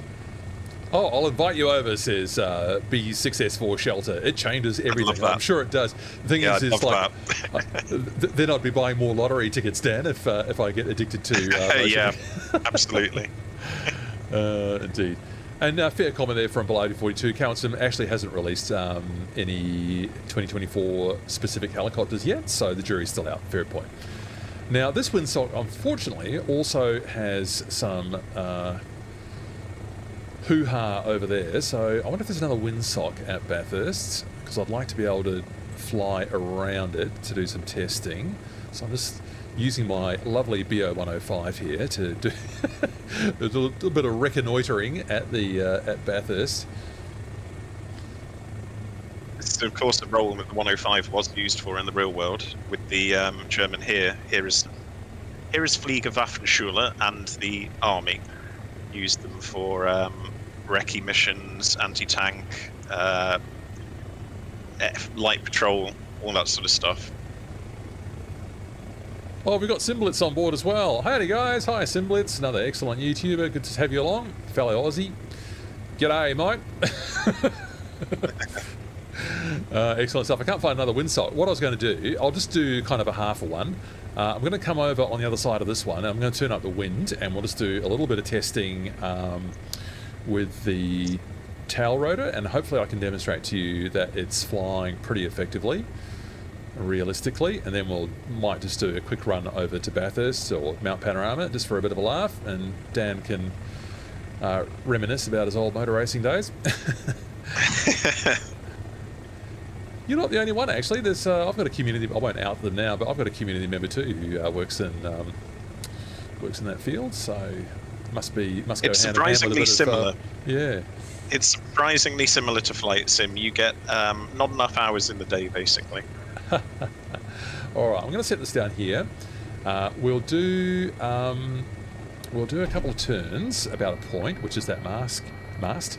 Or windsock really. Oh, listen to how that sound changes here. Good work, Echo 19. So we'll just take live weather off. We'll just swing that windsock around. What's that, about the southeast, I think. There it goes. We'll get up to. So annoyingly, MSFS has got this the wrong way around. It's not knots. This is meters per second, I think. So this is wrong. So we'll get it up to about 12 knots, which I think I need to put in 24 into this. It's just very annoying how they've change that again. I'll just get this so that that's pointing pretty much at me. Simblitz, I'm loving it. So yeah, we're just doing a little bit of flight testing here. So I'm straight into the wind now, 12 knot wind. So I should get quite an easy lift off here. Might need a little bit more a little bit more forward cyclic than what I used last time. Yes, there it goes, lifting just nicely. So what shall we do here? We'll go left first, and what this will do is should mean that I need less left pedal, because the tail rotor will be in effective translational lift if I fly around onto this quarter. So let's just get around here. Just not managing that perfectly, but that's better. So there's the left pedal there, certainly less than when we first took off, and also less left. No, there it is there. There's the amount of left. There is a bit of left cycle required here. All right, so we'll pop around here. We'll lose height here, I think, because we are, just doing a bit of a sudden turn, taking away the energy from the rotor. So let me just stabilize that there. These frames are beautiful and smooth for me now. Sorry about all that mucking around initially, people. It might have just been because I was sharing the screen with Dan. That was a bit of a mess. And so this way is the reverse now. The breeze is coming from behind the tail rotor, and we should be needing more left pedal, and you can see for sure that that's now probably at about 30 to 40%, just maintaining a hover here. And so that's how that works. So that all seems like that checks out nicely for me. Now at this quarter, I'm also needing a bit of right cyclic as well. So I'm calling the flight dynamics of this really nice. This is probably the nicest I've seen coming out of Miltech. It's also the first manual helicopter of yours that I've flown. And Stratoware, yes, it is. I need to keep reminding people of that. It's a partnership between Stratoware and Miltech. So yeah, it seems to me to be flying realistically and nicely. It is. It is looking awesome. And there are some very, very good questions being posed in the chat as well. I've just noticed. Try and get back to those now. So here we go, people. I'm now looking back at the chat. Just whack it down back on the ground. How are you finding it, Matthew? Yeah, it's really good, Simblets. As I've been saying there. The AB9 with spring set to 0 is quite good for heli. Yeah, haven't quite got to force feedback yet. A question for Dan. Does it annoy you that after so much hard work that we really appreciate, that a lot of us start the heli active on the runway and just fly it, not using all the gauges and buttons? What do you reckon, Dan? See, that is a brilliant question. And no, not at all. Flight Sim is a playground for everybody. And whilst we try to push the boundaries with things and have everything singing and dancing, it's very much up to the end user to fly this how they want to fly it and make it look how they want to look. So if you want to start it on runway every time, as long as you're enjoying the helicopter or the aircraft, then that's what we're in it for. 100%. I think MSFS 2024, I mean, we all hunger for more. We all hunger for a smoother experience, especially devs, I'm sure, because you're finding that the playing field is changing, the whole time that you're trying to actually set these things up, I'm sure. But with all that said, MSFS 2024 does at least partially successfully, I think it's actually quite successful, address the needs of people who do want to fly in the external view with an Xbox controller. Right over to people like me who like get a kick out of like mapping the idle release on a 500C so that I can introduce the fuel properly and not get a hot start, right? So MSFS 2024, the achievement in actually being able to do that is incredible, although it's still far from a really settled experience, and like there's a lot of things still changing. So Dan, what I hear when you talk about that is that you're on board with that as well, and you're trying to create these things in such a way that people can fly the way that suits them. Yeah, 100%. And just to make everybody's skin crawl, when I worked on the inside ring of the fence on Core, so the predecessor to FS 2020, about 10 years ago now, you probably wouldn't have found a single joystick in the studio. We all used Xbox gamepads, but it's it's good to try them with that as well, because sometimes people will be flying these things with keyboard and a mouse, and it's not our duty to say you can't do that and put up barriers. That's not the point of our hobby. We just want everybody to enjoy it. Nice. Good. I agree with that kind of inclusivity. It sometimes seems to rub hardcore simmers the wrong way, but look, if more people are on board with it, more money's coming into the flight sim economy, it's going to be good for all of us. That's my opinion. Absolutely, and there's absolutely no reason why you cannot have a full fidelity simulation. The 105 shows you this sort of thing. You can have everything working on it, but if you want to turn all the assists up and just fly it without worrying about anything, you can do that as well. There's absolutely no reason for us to be sticking knives in each other's backs. We're all here and we're all making this hobby a better thing. Excellent. Okay, so we have been going about an hour and a half. I'm going to just keep on flying as long as people keep asking questions. Dan, it's getting quite late for you. Do you want to stick around for a little bit longer, or what are your movements right now? Definitely, I'm in it for the crashes as well. So I'm very keen to see you put the float variant down on water. Okay, there's our first request, float variant on water. So what I'm going to do, people, is I'm going to set this up with a beautiful shot. We'll take a quick dash over to Mount Panorama, then we'll get that float plane version happening. And if anyone else has got requests for different variants you want to see, I do love that tin can sound landing on the... It sounds like it's recorded off a 44-gallon drum, but it works nicely. We'll take a real quick break now. We'll come back with that, and I'll be taking requests for what people would like to see next, which versions you want to see. So there we go, Bathurst live, but a bit windier. So I've turned the wind up a bit for a bit of fun, but there we go. Let's get that beauty shot there. And people, I'm just going to mute the audio for a bit, so you won't hear me or Dan for a bit, but we will be back on board in a couple of minutes after I refill my water glass, and we'll see you real soon, and I'll make sure I get back and answer your questions as well. Thanks for all the questions, people. Stay tuned. Lots more to come.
All right, well, let's start to get back into it, and I am with developer Dan from Miltech, which is a real treat, and he's taking your questions as well. So let's see if we can just read back here a little bit.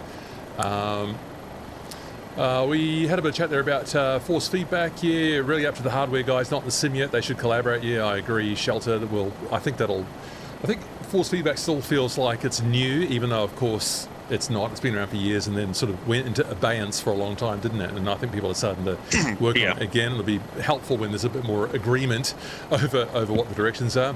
Ballard, who's off to fly, lucky him. VirtuSim, very twisty helicopter in real life due to the rigid rotor head. Okay, VirtuSim, interesting. Thanks for that insight. I'm finding it just nice to fly. As I said, maybe a little bit touchier than the 500C, just as a comparison. But that's not a criticism, it's just the way it is. Every add-on handles differently, and that's what I've found so far. Andrew, yeah, I love that thump as well. Question for Dan from SoCal Jerry. Sorry, Jerry, I'm a little bit slow on catching up back through the chat. Will Miltech have any new helicopters they can announce next month at FS Expo? Good question. We are certainly working towards announcing something. What that is, well, it'd ruin the surprise, really, wouldn't it? But you can come and talk to us at the FS Expo, and we're also supported by our friends at Moser. So you'll be able to fly a few of our things with the AB6 setup, I think is what we're going to have there. Nice. Yeah, I can't really say much more on that. So. All right. I think there might have been a couple of very subtle little hints. I won't go into it all now, but maybe in the last dev stream there might have been a couple of little hints. Oh, well, I'd love to drop the hints and then get told off for it. Yeah, all right. So I don't want to get anyone in trouble today. So Jerry, maybe there will be. Hey, just while we're on it, Dan, I think in the last dev stream we were talking about a development pipeline. I think it went something like U2 spy plane after the Bo-105, hopefully the CH-53E, hopefully before the end of the year, and then in the more distant future, maybe getting back to the UH-1 Black Hawk. The UH-60 Black Hawk. Is my memory correct there? Yes, very much so. The U2 is becoming quite a priority for us, and though everybody has been waiting a long time for it, it is for the better, because we now, of course, have the wonderful new FS24. The model has had a complete rework. We've got our wonderful texture artist, Bazzi, who is putting... It's his favourite aircraft. It's a real passion thing for him. So you are seeing that in the work that he's creating. With the Black Hawk itself, that is still a background work in progress with Blackbird. And with the CH-53, again, let's see how FS Expo goes for what we can say about that one. Ooh, la la. Well, there we go, Jerry. So you might be able to, when you call into the booth there, you might be able to ask Dan or Gabriel yourself and see what they say about the Super Stallion. Hang on, is it a Super Stallion or a Sea Stallion, the CH-53E? It's a Super Stallion, isn't it? Yes. It's the big one, not the very big one. So I think we have monsters. A few variants of it as well, Monsters. in the fashion that we always deliver, in that we can't just stick to one variant, because who wants one variant? If you're going to do one of these aircraft, you might as well do all of the cool ones. So, yeah, more on that in the future, I guess. All right, good stuff. Will Miltech create a BK117B2? Very specific question. Sky Spotter? Now, the 117 is an interesting one. We looked into it, Stratoware looked into it, and I believe that there is a pretty comprehensive, I think it's a freeware one, being developed, and we don't really like to tread on toes, so it's not in the plans for the moment. Fair enough too. Great question from... Oh, so Andrew, this is going back to our comments there about the sort of the real world simmers. Andrew is talking about how much you value being able to start from cold and dark, 100%. And I think that's supported here. I'm hoping that what we'll see as the Bo-105 evolves is maybe a little bit more just maybe a bit of attention paid to some of the startup flow there, the fuel pressures. Maybe there's a bit of a link at the moment between engine 1 and engine 2, which looks a little bit suspicious to me, but we'll see how that comes along. So yes, Andrew, so I value that too. So I'm glad we're agreed on that one. Great question from Simblitz. A question for Dan and the Miltech team. What would you say is the biggest limitation you face currently in the sim, if you could just narrow it down to just one?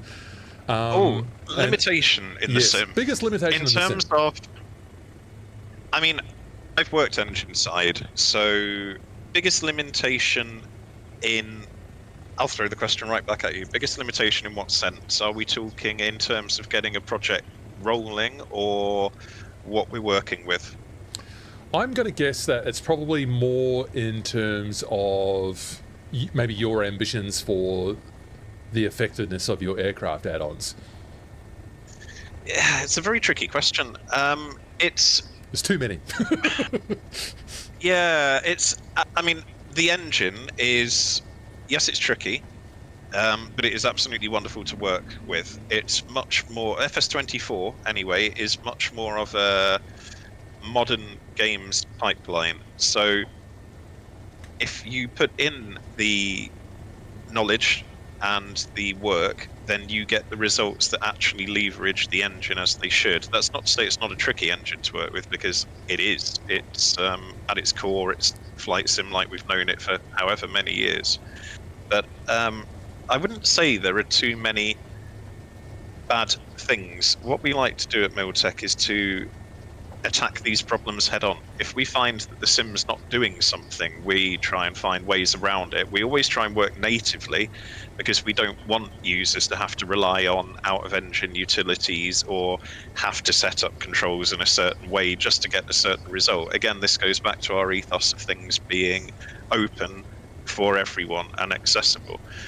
But I would say we are in the history of flight sim, and I've been developing since the FS9 and FSX crossover days, which have a lot of parallel with the FS20 and 24 the comments you hear these days. But I would say we are, without doubt, in the best place we've ever been with the simulator, and it's only going to get better from here, and that's thanks to the guys over at Asobo and Microsoft. Excellent stuff. Well, yeah, so it's just like an ever-moving field, right? And I'm sure there's frustrations for developers, as you know, you can look at that developer. Here's Mount Panorama, by the way, Dan. I hope you enjoy the view over here. It's awesome. Don't have many V8s on the track though, do we? No V8s, yeah, pretty disappointing. Yeah, so there's our skyline up the top there with a big Mount Panorama sign above it. It's pretty cool. So I'll just comment on the flying a bit. I haven't trimmed it, so that's not strictly realistic, but my point in doing that is to say I'm just using a little bit of forward cyclic here the whole time, and I had no trouble just getting up to 130 knots. There's skyline, there's Conrod straight down there, Dan, so we can just pretend that we're racing around this track. In fact, I could just do a naughty old, let's lower the collector for this turn over here. Kept my height there, that's pretty good. And it just goes around just nicely, so that's a pretty tight turn in the 105. So hopefully, Simblitz, that gives you a bit of insight there into what it's like working on the platform. And Dan's been around long enough, obviously. Yeah, it's interesting hearing you talk about the sort of the FSX and FS9 crossover. Yeah. There are a lot of parallels. I mean, there were a lot in the FS9 and FSX days. There were a lot of people who were worried that FSX required a more powerful PC to run, where the add-on's going to work, had they spent all this fortune on things.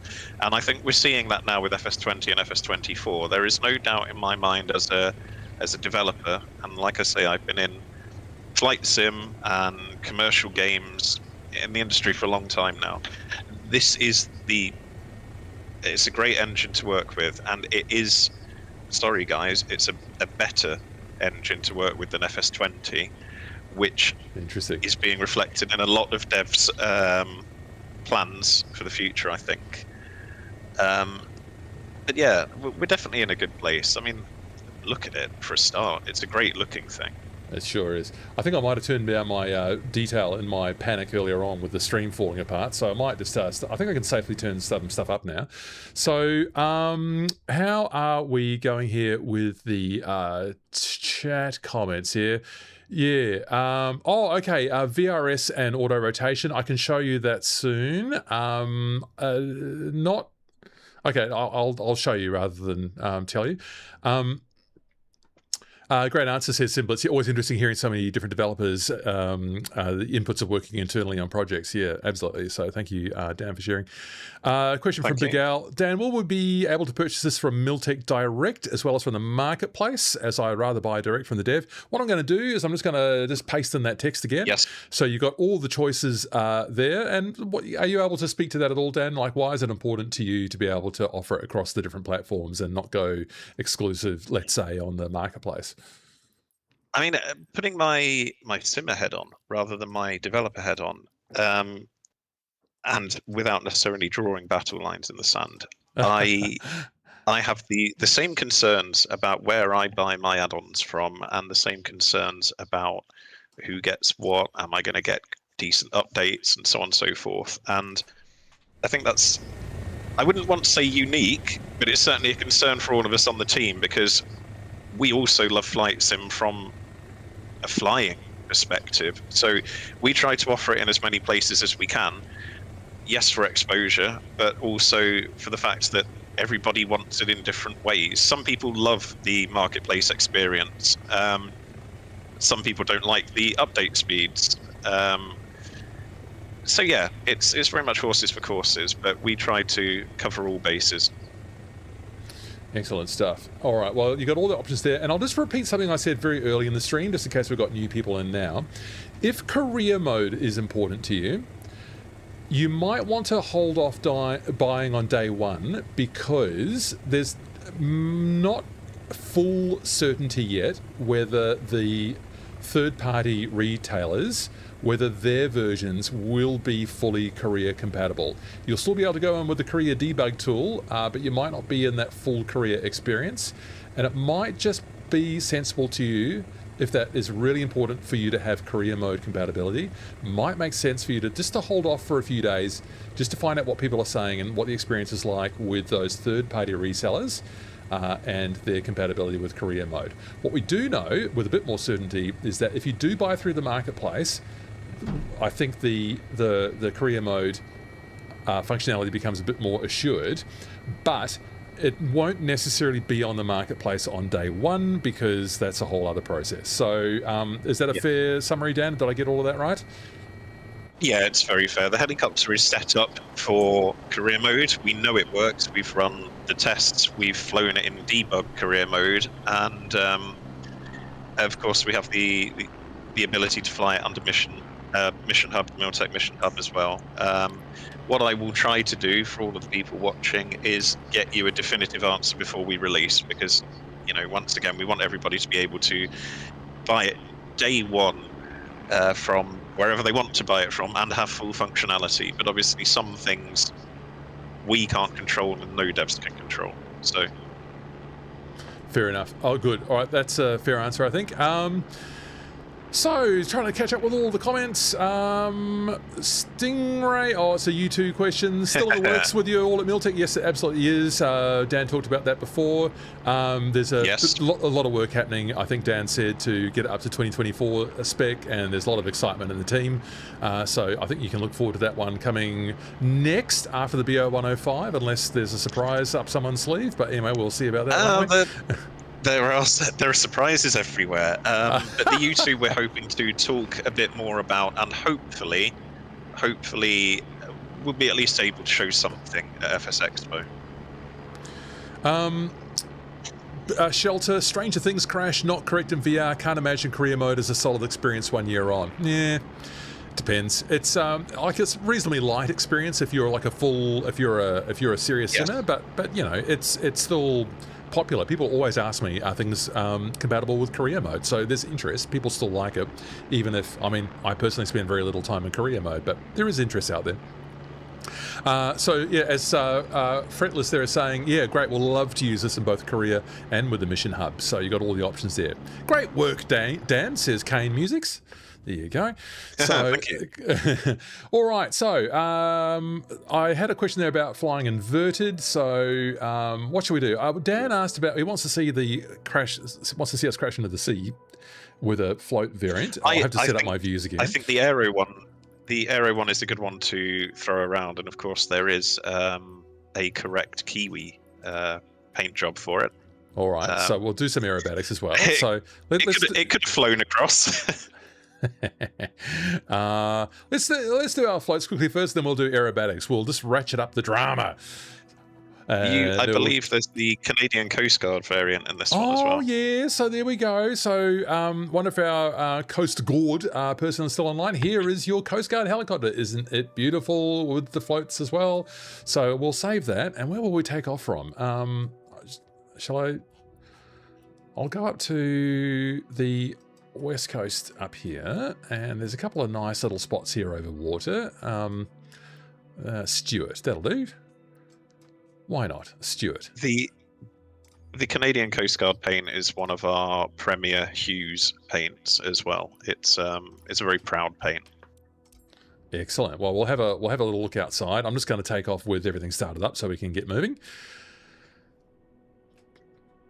Can we get a Cletus McFarland livery for his Bo-105? Black and red looks fast. We can, and day one, you've got it in both the short skid and the tall skid variant in the pack. Oh, I didn't even see that one. There you go. So started up on the runway here. I notice it takes a couple of seconds just for it to work itself out, and we'll get those hydraulic warnings will come off, or were they starters? Yep. Oh, we're getting a bit of blowing around here. Did I look at the weather? This will be exciting. What is the weather doing? We've got 7 knots from 210. Oh, I can cope with that. Shelter, yes! Mount Beauty is also an amazing airport virtue sim. It sure is, but it doesn't have... Why is my view knocking around like that? I think it's just a gusty little wind, but I think once I get going, it'll be all right. This will be tricky. Oh, yeah, amping up the drama. I think it's coming from my left. Not a strong wind. Yeah, there it is. Yeah, I had needed a bit more left cyclic there. Okay, good. All right, let's just get those labels off, and we'll get down to the water in lovely Stuart, Canada, which I think is almost on the border with Alaska. So, and see, me not flying straight down the runway is a product of me also trying to read the text chat. So, just so you know, people. All right, that's all working nicely now. So, we'll just get that head tracking off. Mount Beauty's amazing airport. That's right, we did that. Be successful. Shelter's very excited about the Cletus McFarland livery. Yes, black and red, fast. Big Al, do you, Dan, have any control over model matching, or is that all in the sim? It is something that we are actively exploring. I can't promise you that it will be available for release day with the 105, but we are very aware of how people want to formation fly and that sort of thing with the aircraft, or just to actually see something other than... I think the other day I had a... What was it? It was I think it was a CJ4 for some reason that had spawned in place of a 105. Oh dear. Which isn't brilliant. It isn't brilliant. But we are actively looking into it. I would think it will probably come with a quality of life update, but if we can get something done for release, we will. I just can't promise that. How do I need to hit the water with some velocity in order to get these floats out, or how does it work? No, you can touch... Let's hope it works. It definitely works on our first stream. You can touch down in a controlled manner if you want to be able to fly off again, but you will have the floats. They're there. Once they fire, they're there. All right. Well, let's. I'll see if I can do a sensible water landing here first. I'll just use that boat as a reference there. That'll make it a bit easier for me. Get a little bit closer. I'm not going to try and do a whole hovering directly overhead with vertical reference in 2D. That'll be way too hard. So let's just let that speed come off here. More left pedal will be required as we just get down to water level here. And push. Okay, what's happened here? Ah! Oh, look at that. We have float deployments. I hope you didn't have anything too precious in that cargo hold at the back there. It might be getting a bit damp right now, but look at your lovely Canada Coast Guard Bo-105. Isn't that good? That is so great. Getting a little bit, getting its belly wet right now with its floats on down there. That is fun. That is fun. Yeah, beautiful, beautiful. Do you know what? I still cannot get over just those battered panels. This looks so good for my money. Really beautiful. You can just see it there in the light, just with it playing, just in those, in that sort of slightly deformed panel work there. I think it looks really effective. One of my favourite things. So, Big Al, yeah, they auto-deploy when you hit the water, and they're going to be there for good now, so I think I'll need to restart the flight to get rid of them, but yes, is there any aerodynamic change? Are you able to put in any aerodynamic change with these, or is it just cosmetic? You get the added weight. I'm not certain that they will affect the CFD flight model. Not yet, anyway. But it also just looks good. I think it looks look quite at those floats. Those floats are amazing. Those floats are amazing. Those are some serious looking floats. Excellent fun. All right. It's very hard to control the helicopter properly with this view, but there are your floats. You could looks like you could sort of rescue quite a few people on those. Yeah, we can rescue you, but you are going to have to sit on these lovely inflatable floats down here. Okay, so Yoke, hello. I thought I wasn't getting anything on the sim anytime soon, and along comes the Miltech Bo-105. Sorry, Yoke, some quality add-ons that you're simply going to have to add to your hangar. Sorry about that, aren't you, Dan?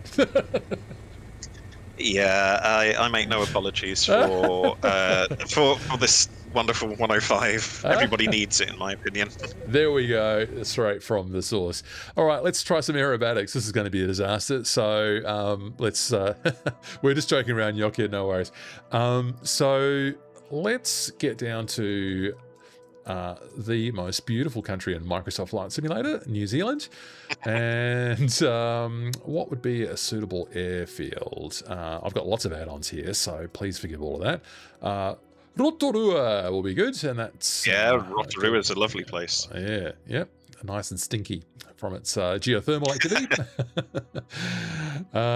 Yes, so let's get that 105, and we will be choosing the...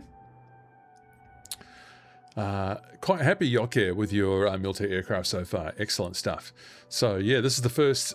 As far as I'm aware, the first sort of manual helicopter that I've managed to get my hands on from Miltech. I'm really enjoying the experience so far. Yes. Flies really nicely. So here's our teal machine here. Now, I could try and record this with Flight Recorder or Sky Dolly. So what have we got? Winds 5 knots from 190. Okay, that's pretty good. We'll go right on the runway for this. Don't need to delete the departure. I learned that there is something I need to do first before we actually start our amazing routine here, which I haven't really practiced, but we'll see what you think. Let's get this. Go on. This livery is the closest that we could come to a certain energy drinks manufacturer as well. It is an ex-bird of theirs. Now lives, I believe, at Ardmore. Is that so? Oh, I was not aware of that. I didn't realize this helicopter was still going strong. That's great to hear. So let's just get a nice... that's what we're dealing with here, people. Sort of nice teal liveried machine here, an ex-acrobatic machine from that...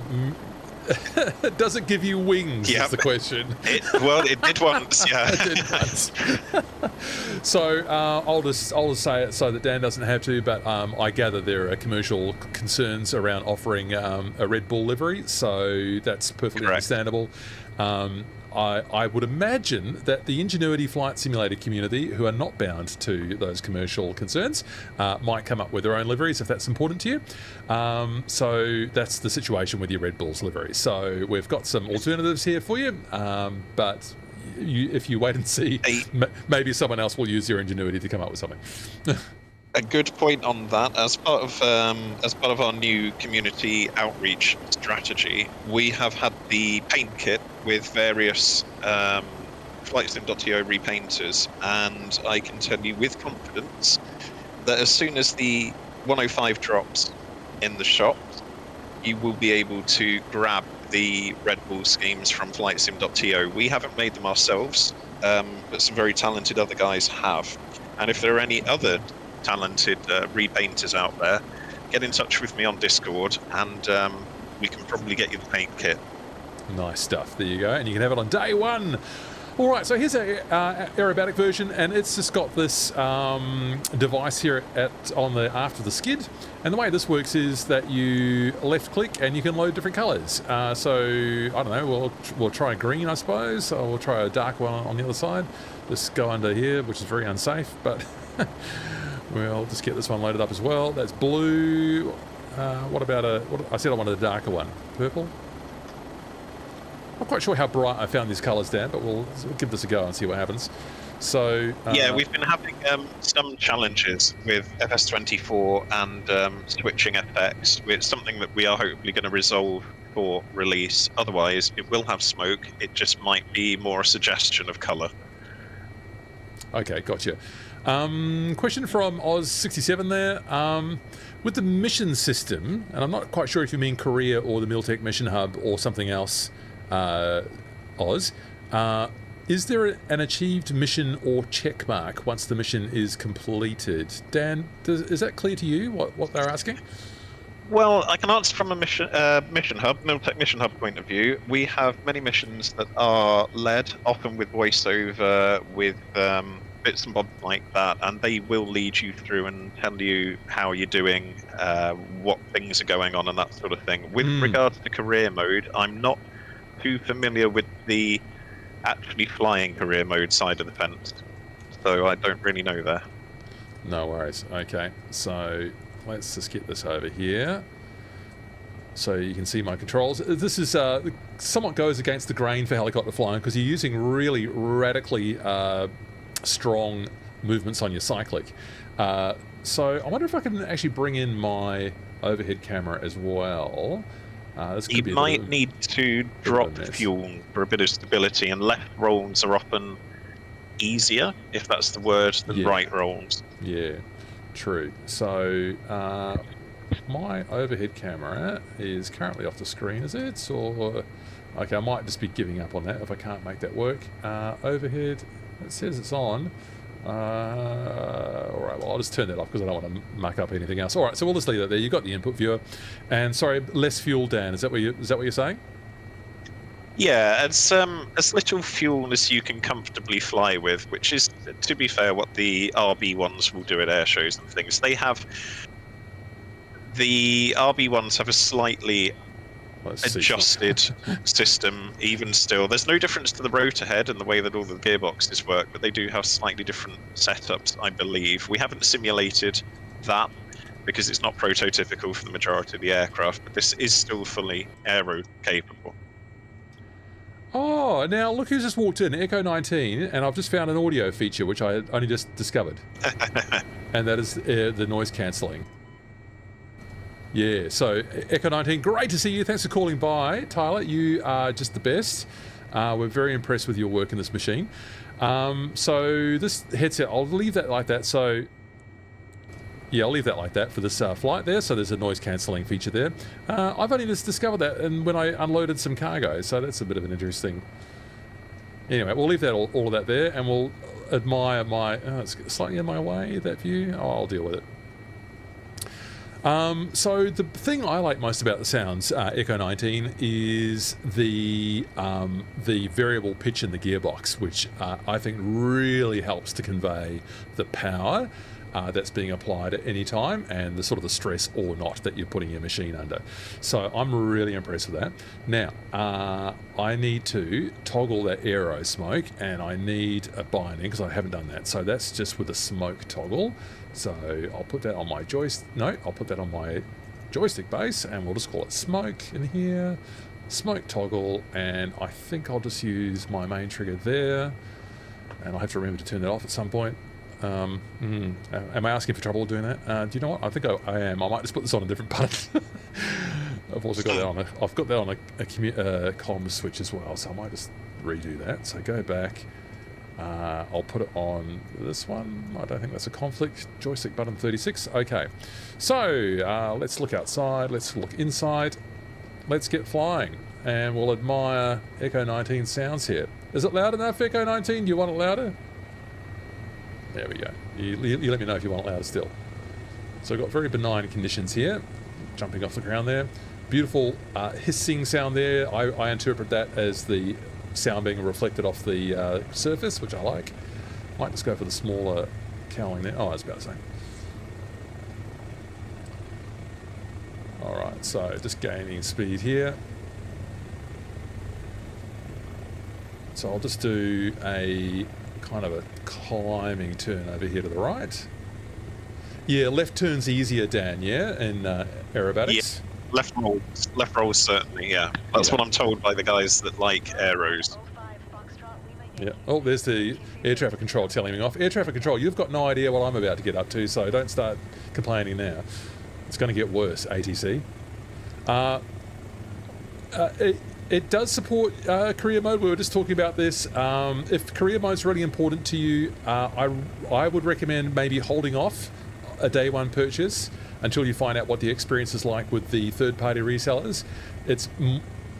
We feel a bit more confident that career mode will work if you buy through the marketplace. I'm losing my speed here because I'm not paying attention. So Pat, I hope that's answers your question. If it's important to you, maybe just hold off buying on day one just to see how everyone's going with it. Otherwise, yeah, you might just be waiting another period of time until it releases on the MSFS marketplace. So that's a little bit of an unknown at the moment. So can Matt do this without crashing? Great question. So let's get on to our runway line here. So here's what I know about aerobatic flying. Basically, aerobatic flying consists of rolls, loops, or combinations thereof. So if you do a roll, you'll be pointing in the same direction. If you do a loop, you'll be pointing in the same direction. Oh, I'm way too high. I can't possibly crash from this height. So if you do if you do like a quarter roll and then a loop, then you'll need to do another quarter roll to come out of it. So all your aerobatic moves are going to be some combination of those. Let's just do a quick test with the smoke. Where did I put it? Over here. Let's get that chase view. Where's me smoke? Is it that button? There is a very aftermarket switch on the dashboard as well as a fail-safe. I love that. Yeah, so that smoke binding apparently not working, so... Oh. I think it'll get going. I found this once before, Dan. I think the smoke will work, but yeah. I'm willing to believe that. The smoke is something that we are actively working to improve for release. Oh, there it is. We have it now. Your smoke. Oh, look at here you go. There's your smoke. All right. So I'm right off the runway line already. So Big Al, it's not so much a question whether I'm going to crash, but whether I can actually find the runway again, whilst also chatting and having a laugh with Dan. So let's just get ourselves back on track here. So we'll just start off with a simple roll. So I'll just come back onto the runway line. Bit hard to know how I'm coordinating my turns. This build doesn't have a turn and slip indicator that will be coming. So that's exciting. You've got an option to toggle that on or off with your tablet. Okay, so I've got 80 knots on. That's promising. A little bit of nose up attitude. And what I do is I just throw my cyclic over. Collective down, collective up. And we're pointing in the same direction again. So, yeah, sounded good. It sounded good. I've lost a bit too much speed, so I need to pull a bit more collective. So you don't want to leave your collective up while you're inverted, otherwise you'll be putting too much strain on it. So we'll just try that one more time, see if I can make it a bit tidier. I'm going too fast now. Sorry, too slow. So get that speed back up. And all this time, I'll just do one more roll, then I'll do a loop. So nose up. Throw it over, collective goes down, and I think I just ended up going a bit too high there, but we're still pointing. Oh dear, maybe not quite so good that time, but it is rolling. So you know what, I'm going to do a down loop this time because I like to live dangerously. what's going to happen here. So we will... And then we can roll out of that left. This is almost proper air show stuff. I'm almost pointing in the right direction. This lost a bit too much speed there. I didn't bring the collective back in soon enough. So I'll show you the replay soon. I've noticed a bit of a level of detail issue. So do you reckon I should be lower here? What do you think? I mean, it's a pretty place even from the height, so... Yeah, I don't know. I want to like impress my audience with my incredible flying. So what I'll do is another download. So we'll just go off on the collective. We'll put the nose right down, and then we'll flip it around and raise the collective as we come back around. There we go. That's got rid of some height. Oh, this is fun. So yeah, so then you just can just invent your own kind of move. So once you've got those combos worked out, you can do like a half roll inverted. So collective goes down. Now I can go nose up. I probably don't have enough speed for that to work properly. I almost made it. And you can sort of work out your own moves there, or some combination thereof. So I'm going to do a half loop here, and then I'll roll to get out of it, and then I'll do, I don't know, something else that I invent later. So here comes the loop. Collective goes down when we're inverted. Rolling around. Collective comes up. Oh, that was not very tidy. I think I used a bit too much pedal there, so I messed it up. Oh, look at that smoke. It is a little bit purple. Yeah, it's trying to be, isn't it? It's trying to be. So, Big Al, you like the look? It's a very real look inside, and the ambient inclusion of those shadows playing over the instruments and the cowling. It really is beautiful. It does look fantastic. So they've done a great job there. Have a loop to celebrate. Woohoo! Sorry, a roll. So, what I noticed about the what can I do here? I could go back to FCR. FCR's always been a little bit wonky as far as I'm concerned, but anyway, we'll see how this goes.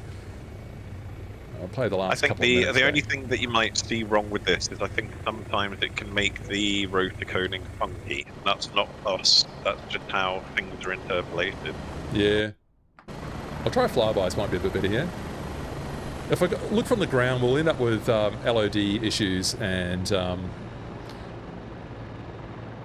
Oh, here's the loop. Oh, yeah, look at that. It's a bit small. Maybe the smoke's sort of an LOD thing as well. I'm not sure. Flyby again. It could well be, What's he going to do next, people? Who knows? Even I don't know. I just flew. Oh, there's that nose over. Yes. Woohoo! And rolled out of it.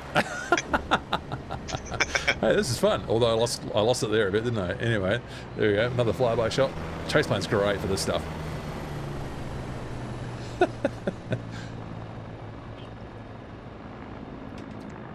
What did I do? Was this the end of it, or did I do another roll here? Another loop.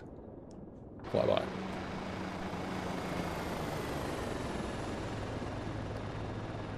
Oh, I thought I came back around the other way. I was probably chatting at this point. Oh, there we go. Nose over again. Oh, yep. Yeah. Inverted, rolling out of it. Whoa. I think I did a nice barrel roll down here as well, so this will come up in a second. So the challenge, people, is... There we go. Woo! Oh, dragged around sideways a bit there. Whoops.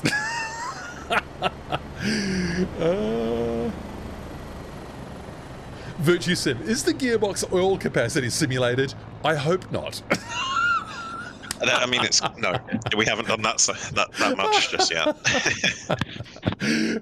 Comment of the day. I love it. Oh, I love it. Backflip. All right. So now, is this live again? Now, this always happens when you come out of FCR. You end up with weird indications like this. Like it says there's an engine fire. There's not. I don't know what it is. Just FCR weirdness.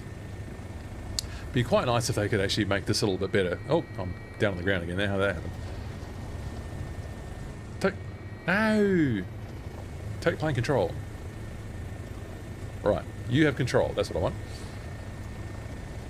What's the other one? The one I like is where they do a... I'll see if I can make... Where's the runway? I'll see if I can make it work.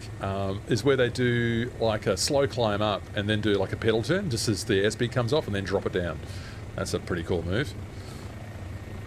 So I will, first of all, dive down. So the mast moment indicator, this will be getting a bit of a workout at the moment. So I pull here and we see that getting up into the green, so we're still okay.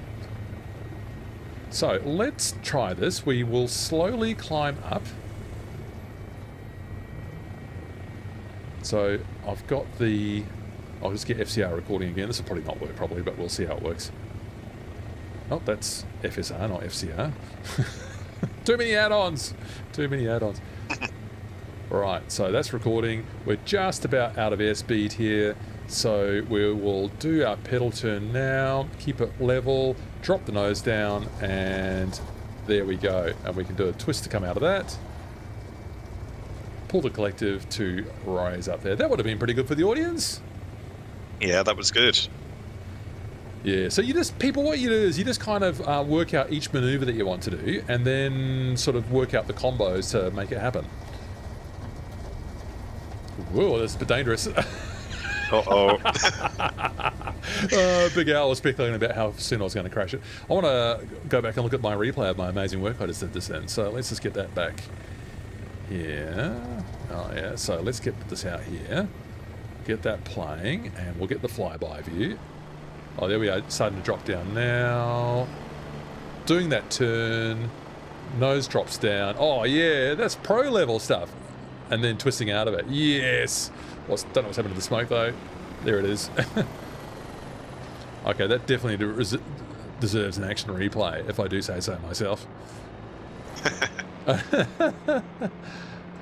Let's get that flyby set up a little bit further back in the timeline. Play that, please. Let's see how this goes. Yes, that's what I wanted. Nice.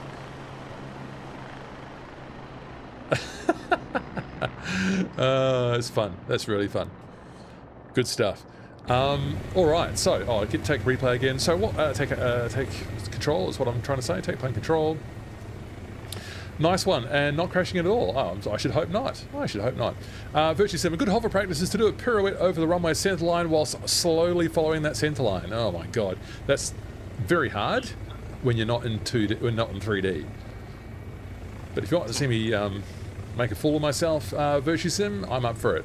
Back up, back flip, front flip. That was all from Kane. I hope you enjoyed that. It's all possible, so it's all open to you. So I've got the smoke on now as well, so this is going to be fun. So we'll hold the centre line. I don't know how fast you would do this in real life. I'm doing this too fast, but probably about 20 to 30 knots. Can you show us a shutdown, please, Matt? Sky Spotter. Yeah, it's pretty simple, if I can remember it. So let's just let the energy of the rotor take us around here. Bit of aft cyclic there to get us around. That'll spin us around that way and then continue around. So it's a bit rough. This is much easier in virtual reality doing these. Oops. Because you can't quite see out of the corner of your eye like how you're tracking. So there's some very rough pirouettes down the runway for you. for the smoke trail looks nice. Look at that. I think I've done all right. Look at that pretty smoke trail behind me with all its sort of corkscrew effect inside it. That's cool. Oh boy. Yeah, that smoke bind is not working. So I would have thought, oh no. Oh, it does work, but yes, it does work, Dan. So it's moving the switch, but anyway. Don't know what's going on there. Yeah, it might have needed a bit of airflow to get the smoke working properly. Nice, not bad at all. Heli and VR is a match in heaven. It sure is. By the way, Pimax has a promotion right now. I'll just put that up there as well. You can use my links there to get yourself a little discount. US $80 off on their 2D to VR campaign that they've got going at the moment. So that is available to you. And make sure I just haven't just missed a comment there. Virtue Sim, no. All right, well, we've been going for a good couple of hours now. So does anyone want to see another particular aircraft or variant? I'll extend that invitation to Dan as well. What do you want demonstrated, Dan, that we haven't seen yet? Well, one thing that, on the topic of beautiful scenery and things, we do have included a scenery with the 105, and that was made for us by Birdstrike in the community. It is the Teufelsgraben training area. So it's not just an airfield, it's the whole training area, which Nice. people who are familiar with the 105 or just aircraft and aviation on YouTube will know it from. There's a very famous German army video of a 105 absolutely throwing it round at treetop level and quite often at bush level. That whole training area is included in this package. And your ICAO code for that is very conveniently Bo-105. Yes. So I like that. So let's go to Germany and we'll just change the time of day there. We'll go into that helipad. We'll be started up. Oh, interesting. Be successful shelter. Yeah, Pimax slam tracking is a struggle in a motion rig. I'd never thought of that. It works beautifully for me at home. It's just got it's got enough data around here, the cameras, to get my head tracking perfect. I've never had any issues with Pimax head tracking with the in my environment. But yeah, I take your point. Oh, working wipers as well. You've picked good weather for that. Yes, haven't I though? So the wipers, as I recall, down, where are they? Switches in here somewhere, isn't it? It's on the centre console, near, yeah, very conveniently near the shut-off switches. Which is why they've got guards on them, so that's good. Yes. All right, so I'll just give people a quick tour outside as well, because this is one people asked about the their weapons loadout. So what we got with this one, I chose the German military variant, is it's cosmetic only weapons, so these don't animate, they don't fire, there's no smoke, no explosions. It's just these kind of rocket launcher kind of things that you can put on here, and there's these sort of dummy ones as well. Maybe that's sort of what they'd use in an air show or something with the German colours there. Yes, that's nice. Yes, it is. It is, and we purposely didn't put any munitions in the launchers, as you can see. They're just the tubes. But just to correct you on your livery, you're actually in a Swedish army aircraft. Oh no! Oh no! Thank you for spotting that. I would. Oh, there it is. Sorry, Sweden. Sorry, Germany. It's just call it a little tour, a German tour from the Swedish Air Force there, or Army. Thanks for spotting that, Dan. All right, well, let's try this training area. This is going to be scary. A couple of comments here, Big Al. So they work nice here. Oh man, Microsoft needs us to allow us to shoot things. Motion compensation, yeah, it's a bit of an unknown for me. All right, so just a map. Oh, it's just kind of a clearing cut through the trees, isn't it, Dan? So we'll just get out. Yeah, it is. It's just follow your heart and your head really with it. It's quite interesting. It's also worth noting with the 105 and its military guys, as we have depicted it, it's not technically a PAH-1 because they're the shorter body aircraft, but we have modelled things like the intake guards, the correct aerial fitment, and obviously the side pylons, if you will. Yeah. With the other military variant we have, it doesn't have the side pylons because it's typically modelled on the Dutch UN versions. Instead, you have the self-defense equipment attached to the side. Excellent stuff. I feel like my view has changed here a little bit as well, so I'll just come out here a little. That's a bit better. All right, foul weather. Get rid of those place names. Oh yeah. Oh my god, that is tight. Ah! Well, Big Al, you might be getting a crash soon, Big Al. So, as I take out a tree, yeah, this is pretty. Whoa, the visibility is pretty exciting. Roll out of it. Let's clip those trees there. Wonderful. It is pretty fun doing this. Do we still have a path over here? Oh, I've got a valley. I think I'm not too familiar with it outside of this area, but I think there are many more pathways and things to explore. It's quite a large training area. Nice. It's certainly pretty rock and roll. Throwing yourself around these corners here at 80 knots. All right, so let's just try a half loop and to get ourselves back in and get that collective. Well, no, I mucked up the collective, and there's your crash, Big Al. You're welcome. Because I mistimed the collective. I'll just fix that up with slew. There we go. Oh, now I've come up way too high. I've lost track of the valley. Oh, I think I can just see it there through the clouds, the rain. Woohoo! This could be a different one for all I know. But anyway, let's just do it. This brings back memories, Virtue Sim, does it? What memories? Yeah, that would be a good story, I'm sure. Oh, I hope so. That's what I'm going for. Have we had any Bo-105 pilots today? We had Coast Gord from Canada. Well, Matthew does a C-3PO impression as we fly around this.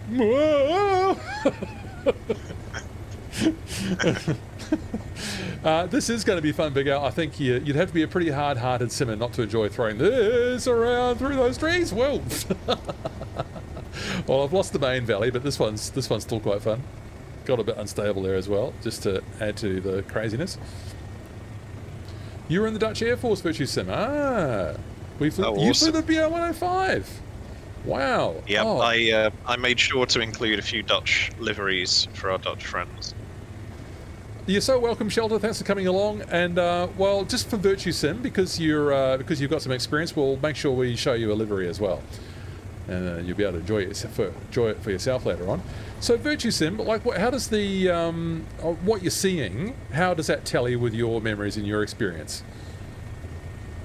I'm sorry, I'm probably not treating it with the respect that it deserves, but throwing it around like this. But Virtue Sim, would be interested to know what you feel there. Whoa, let's get right through the trees. The B-39 was the first Bo-105 I flew in, right? So an earlier variant. I think we have B-39 and B-37 in the pack. One of which is at Sosterberg Museum these days. That's the camo aircraft, and we have a white UN aircraft. Nice. Nice. Oh, here we go. I think it looks like I might be out of the training area, but I'll just like scare these locals instead. Yes, throw the helicopter. Look at this turn. Oh yes. That's great. It's one of the best things about working in this industry is when people come to me at the shows or on Discord and things like that and say, that aircraft that you've got, you know, we had one with the 105 where a chap's father flew the exact one, or you've got people that remember flying in them or remember seeing them responding to things, and that really makes all of the development long hours worthwhile. You know, when you can bring these stories back to people, it's fantastic. Hello, Peter from Brazil. You are welcome. Thanks for coming along. I hope you're enjoying what you're seeing in the Miltech and Stratoware Bo-105. I'm having a lot of fun just throwing it around and being a bit of an idiot now. We did some serious flying a bit earlier on, and now it's got very silly indeed. Oh, the Autobahn's looking quite busy down there. In the satellite imagery it is anyway. Oh dear, oh dear. All right, so let's treat Virtue Sim to a bit of a look at the liveries there. That'd be nice. And yeah, it's worth looking at the liveries because there are a ton to choose from. There's more than just the military Dutch aircraft as well. I believe we have the Rijkspolitie, if I'm getting the words right there, the police aircraft, and I believe we have a medical livery for the Dutch. Right, so I was supposed to choose one of these German ones, so sorry about that, Sweden and Germany. So I was make good, and there's your German one, beautiful camo livery. Oh, I like the hawk insignia there on the nose as well. That's awesome. That is awesome. So sweet. So I need the military variant, don't I, for the Dutch one? Yes, the military with self-defense, which is that one. Yeah. Yes, good. Okay, into the livery. Looks great, says Virtue Sim. We had a lot of exercises in this area. There's a small village close by with a liquor store where we would fly to get beer. Very German.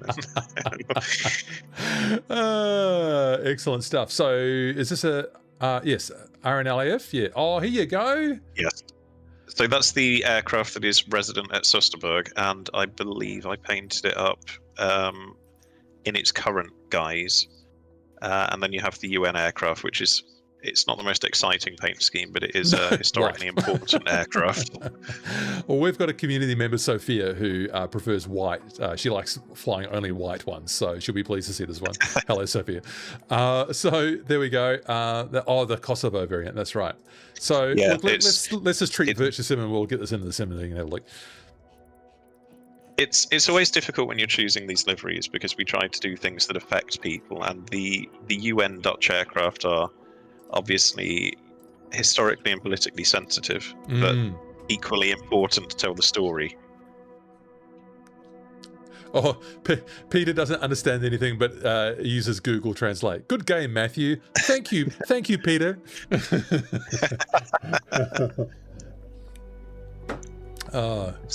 Let's just get this daytime back so we can enjoy how this looks. And so, yeah, we'll probably start to wind up soon, but I'll take a last couple of requests for... Oh, someone asked about the shutdown, so we better do that. Now get this head tracking off. Get outside. Oh, I have it on the views for this one. No, I haven't, so we'll just do this. Only thing missing Coast Guard on this Canadian Coast Guard version are the cookie crumbs on the centre console and your jar of maple syrup. I love Easter eggs, so oh yeah, let's see what we can do about that. Because I guess with your with the way you're doing the variants and the liveries and stuff, it feels like you can kind of stick things on, like you can kind of add things to your variants. Yes, is that right? Now, yeah. Other developers are slowly cottoning on to the fact that this is a very powerful system that we're offered with FS24, and it's part of the modular framework. So it means that when I am planning a project like this, and we're having our artists do bits and bobs, almost everything that you see on the aircraft is a component. It's not one big thing, and that's all done for performance. So, for example, these launchers on the side, they're an individual component that I say in configs, we want it on this variant, and they have their own LOD levels for performance. Everything on it is, we've put a lot of effort into performance with this, because it's obviously quite a nimble aircraft, and it's quite a detailed aircraft. So, yeah, the end result is you get something like this, which I'm very proud of what the team has done with this. Yep, Firewall Captains, that's the Dutch Air Force, because over on the YouTube chat we've got VirtuSim, who's got some professional experience with these machines, which is really awesome. So really glad to have you along, VirtuSim, and I hope you enjoy having a look here. I like the wire cutters on that one as well. It looks pretty awesome. Looks pretty sharp and scary, doesn't it? The wire cutters are now an option via the EFB, so you can actually toggle them on any variant. It doesn't have to be the military ones, they're on any, and the EFB will handily and helpfully save your state. So the next time that you load up that aircraft, you will have the same configuration. Awesome. Okay, I'm going to come back around to that pad, and we'll just do a shutdown, seeing as someone requested that. So I'll just come around again. Just wanted to have a quick fly on the Dutch machine. Do you do anything like reshade the interior or anything for the different variants, Dan? I think you got different, different fabrics on the seats. We do. Yeah. It's, so the interior changes, medical ones have medical cabins. The seats in the medical one are actually slightly different. They have a, to put it politely, they have quite an easy clean fabric on them. The military ones, because the military guys get treated with the biggest budgets in the world, they have really dirty old cloth seats. And the private ones, you will see little differences. Even we've been so careful as to emulate seat color choices as well. Nice. So some of the privately owned ones have custom seats, custom interior colors, and that sort of thing. There's not so much flexibility in how they look inside, other than the main variants, but there are subtle differences. Beautiful, beautiful. Well, so the shutdown's pretty simple, so I think all you really need to do, once I actually find where the skids are, is to get that head tracking off, take that tablet out. So we just go upstairs, and I don't have the views mapped on this variant yet, so we need to, the guard doesn't stop it from going to idle, so we can bring them back down to idle, and normally you would wait for a couple of minutes for this to happen. I'm just going to do these views just while that cools down, because it's going to make it a bit easier for me to switch between F1, and I always put my... Oh, this has got a different list of... This military variant's got a different list of defaults inside Chase Plane. That's an interesting one. Yes, a bit of a curiosity there, so I'll just get out here and hopefully I'll make this work here. Alright, I think I might be a little bit further out in my other views, so we'll just call that instruments. So we'll save that one as F2, and I just want an upstairs one as well. No, it's all over the place, isn't it? It's just been sort of copied from something else. Anyway, we can deal with that. Get that onto normal. I want to be able to see the overhead as well. Ah! And not go into slew. So there are missing decals up here, people, but that's already been fixed, so Dan's worked on that. We had very high hopes of bringing you the latest build, but it all just got a bit messed up at the start of the stream today, so another time. All right, that'll do for now. So, yeah, so let's say we've done our 2-minute cooldown here, and what does the checklist say? I can't actually remember, Dan. So, post-flight, shutdown. So, power levers to idle, cyclic stickers trimmed to neutral, done that. Electrical consumers, well, not really any going on down here at all anyway. 2 minutes of idle.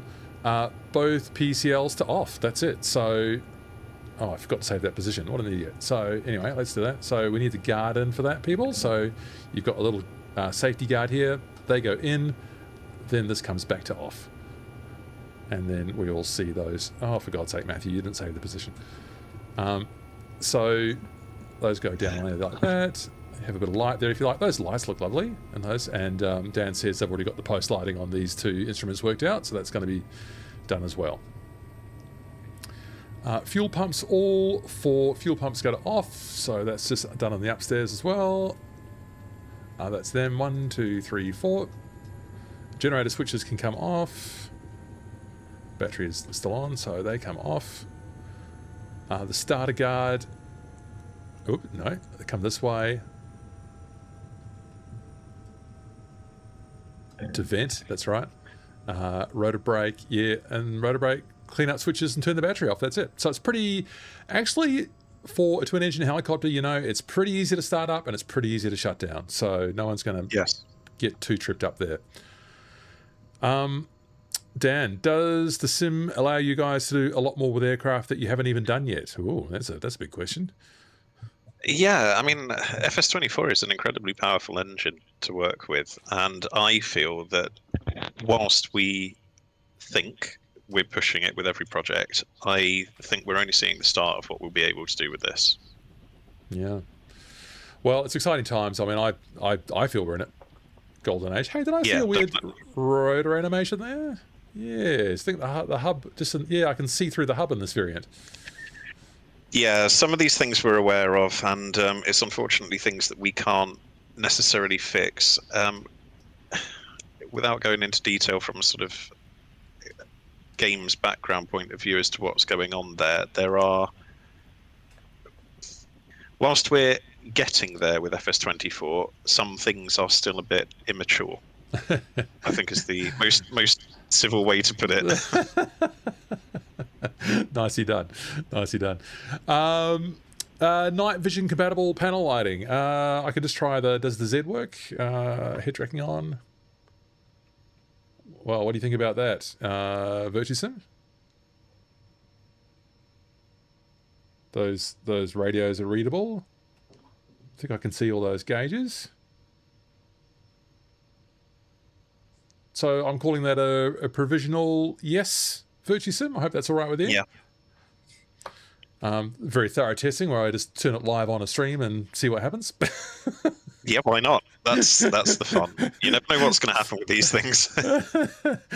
Yeah, Dan's probably like going, "Oh my god, what's going to happen next?" Yeah, Binky. Thanks, Matt and Dan. Can't wait until next Friday. Next week's group flight should be entertaining with all the stunt flying. Binky, yeah, we'll do a stunt. We'll do a group flight next Sunday for sure, or next Saturday. You know what I mean? Normal time, Sunday morning for me. I'll definitely be flying the 105 for that. I might get the 105 out on another stream. I've got a scenery project to do this week as well, so I might get the 105 out on that one as well. I think that'll be fun, just to give it a bit more exposure. That one will require snowshoes, so that'll be fun. Big Al, yeah, thanks, Matt, for a great stream, and thanks, Dan, so much for being here and answering questions. Yeah, Dan, thank you. Really great when you get to hear from devs, especially when you're really straight talking, Dan. Really appreciate you just, telling it like it is and giving us your honest perspective on what the industry's like and how the sim's coming along. Really interesting, really interesting stuff. Yeah, Oh, thank you. It's always great to talk to well the community. Really, we just want to be as involved as we possibly can be. so here's a bit of real world insight that you may or may not have had. In the Dutch Air Force, we had to replace the fire warning light bulbs with infrared lights to be night vision compatible. So here we go, look at this. There's your fire lamp right there, Virtue Sim. You won't miss that. That works just fine. And the it also looks very nice even without the night vision. Look at that glowing light there. That's lovely. That's beautiful glow to it, that one. Like that. Like that one. Simblitz, amazing stuff, guys. Thanks, Simblitz. Always good to have you along. Thanks for your support. What else we got there? Coast Guard, thanks very much. Both of you, great stuff. Red light is too bright with night vision goggles. Oh, so that would have been too bright for you, Virtue Sim. I thought you meant that you couldn't see it, so you had to replace it so that it was not so bright in your night vision goggles. Interesting. Well, that's what we got there, so that seems to work all right. That's good. Nice show, Fornax says. Thank you very much for that. Appreciate having you along there. And how did we go on Twitch? I wasn't able to sort of keep an eye specifically on Twitch, but it looks like I've stayed across all of the chats. Any last call for questions for me or for Dan? Dan, once I stop the stream, I'll keep you online to thank you profusely. But let me just wind up the stream first. Yeah, but we'll just give people just one last chance to get your question in. Oh, look at that slowing down! Isn't that good? Let's pull the trigger I've got there for the rotor brake. Let's see if that works. Oh, maybe it doesn't work from this view. So what time is it out? It's out next Friday. So 7 days from now, you should have this in your hands if you want to fly the Miltech and Stratoware Bo-105. Here is your text again. Simblitz, not a question, but honestly one of the best helis I've had the chance of flying. Amazing stream, and thank you, Miltech says, sorry, I let the thing scroll past. Thank you, Miltech, for all your amazing work. Oh, there you go. Yeah, thank Simblitz. You. Yeah, good stuff. So there's all the buying details. I'll just say it one more time in case anyone's just come on. Sorry if I've repeated myself for people who have been here the whole time. If career mode's of prime importance to you, maybe hold off on the first day or two just to see how it goes with those.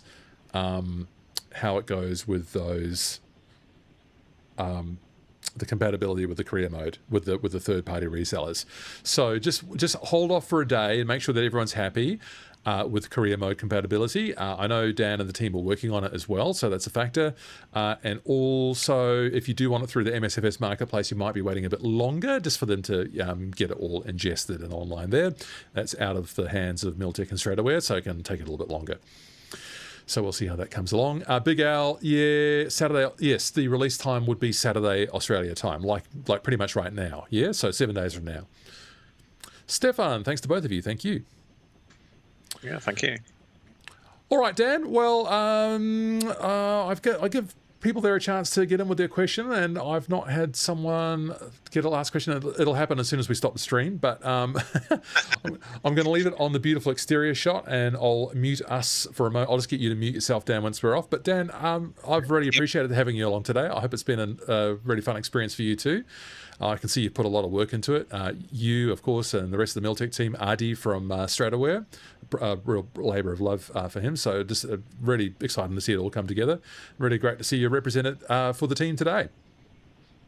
Yeah, thank you. It's been brilliant talking with you and showing it off, really. It is our baby. I don't really know how else to describe it, but I think everybody will be quite smitten with it. Yeah, it's a beautiful flying machine too. As you saw, I mean, I was inexpertly just throwing it around while we were having a chat as well. But like it handles just beautifully, and I'm impressed. I tried to do a bit of hover testing with you before so that you could see how it goes. I think it's fully realistic. I don't think there's any concerns there. I think I want to see a bit more development happening with the one engine inoperative situation. At the moment, the engines seem to be tied together so that when you pull one down, the other one comes down as well. But when it does all work, we do have on the torque gauge down here the torque gauge. I love talking about torque gauges. We've got the one engine indicators here. So there's your maximum continuous torque down here. But you are allowed to exceed it up to that yellow level when you're on one engine. So that's all modeled down here. Oh, look, I've still got a torque indication out of engine 2. That's a bit curious. Yeah, that's a good one to know. I'm glad we've caught that. Yeah, I just thought to clear it, see if clearing it with, I'll try the collective as well. Just pull the collective up. No. So that's a bit of a phantom reading there in the, what if I tap the gauge? Yeah, so a little bit of a weird one there. So once that's all working properly, oh, we've still got N2 on here as well. Interesting. Maybe it's because the rotor brake. I see my rotor brake axis doesn't seem to be working, so I'll just pull that. Yeah, so we might have a rotor brake issue there. Always good to end on a bug. Oh yeah, always good to do that. Yeah. Okay, that's got rid of that. No, it hasn't. It's got rid of that indication, but it still thinks there's some N2. Oh no, what's that now? You're welcome, Dan. You're welcome. He broke my helicopter. Look, that's not going to stop anyone's enjoyment on day one, but as Dan's indicated, they've been brake boosting. They've been working on it all week, and been working on it for 18 months or 2 years in Artie's case, and before it came over to unite with Miltech. And it's been, how long has it been with you guys, Dan? Almost a year? Oh, I would say it's been the thing that I wake up to and go to sleep with for probably 5 or 6 months. So, wow. Yeah. It's you really appreciate the sort of the effort that goes in from developers, because you can see to get all of the stuff working properly, even at the level it's at now, which is good, is massive. It's just a massive amount of work. US $32.99. You wonder about how many they need to sell to sort of make it feel like they've done well out of it. I hope sales do go well. I think it deserves it. I think it's really good. I look forward to seeing those one engine inoperative kind of functionality coming right, and a little bit of stuff on the startup. But they're still working on that, so we'll see how we go.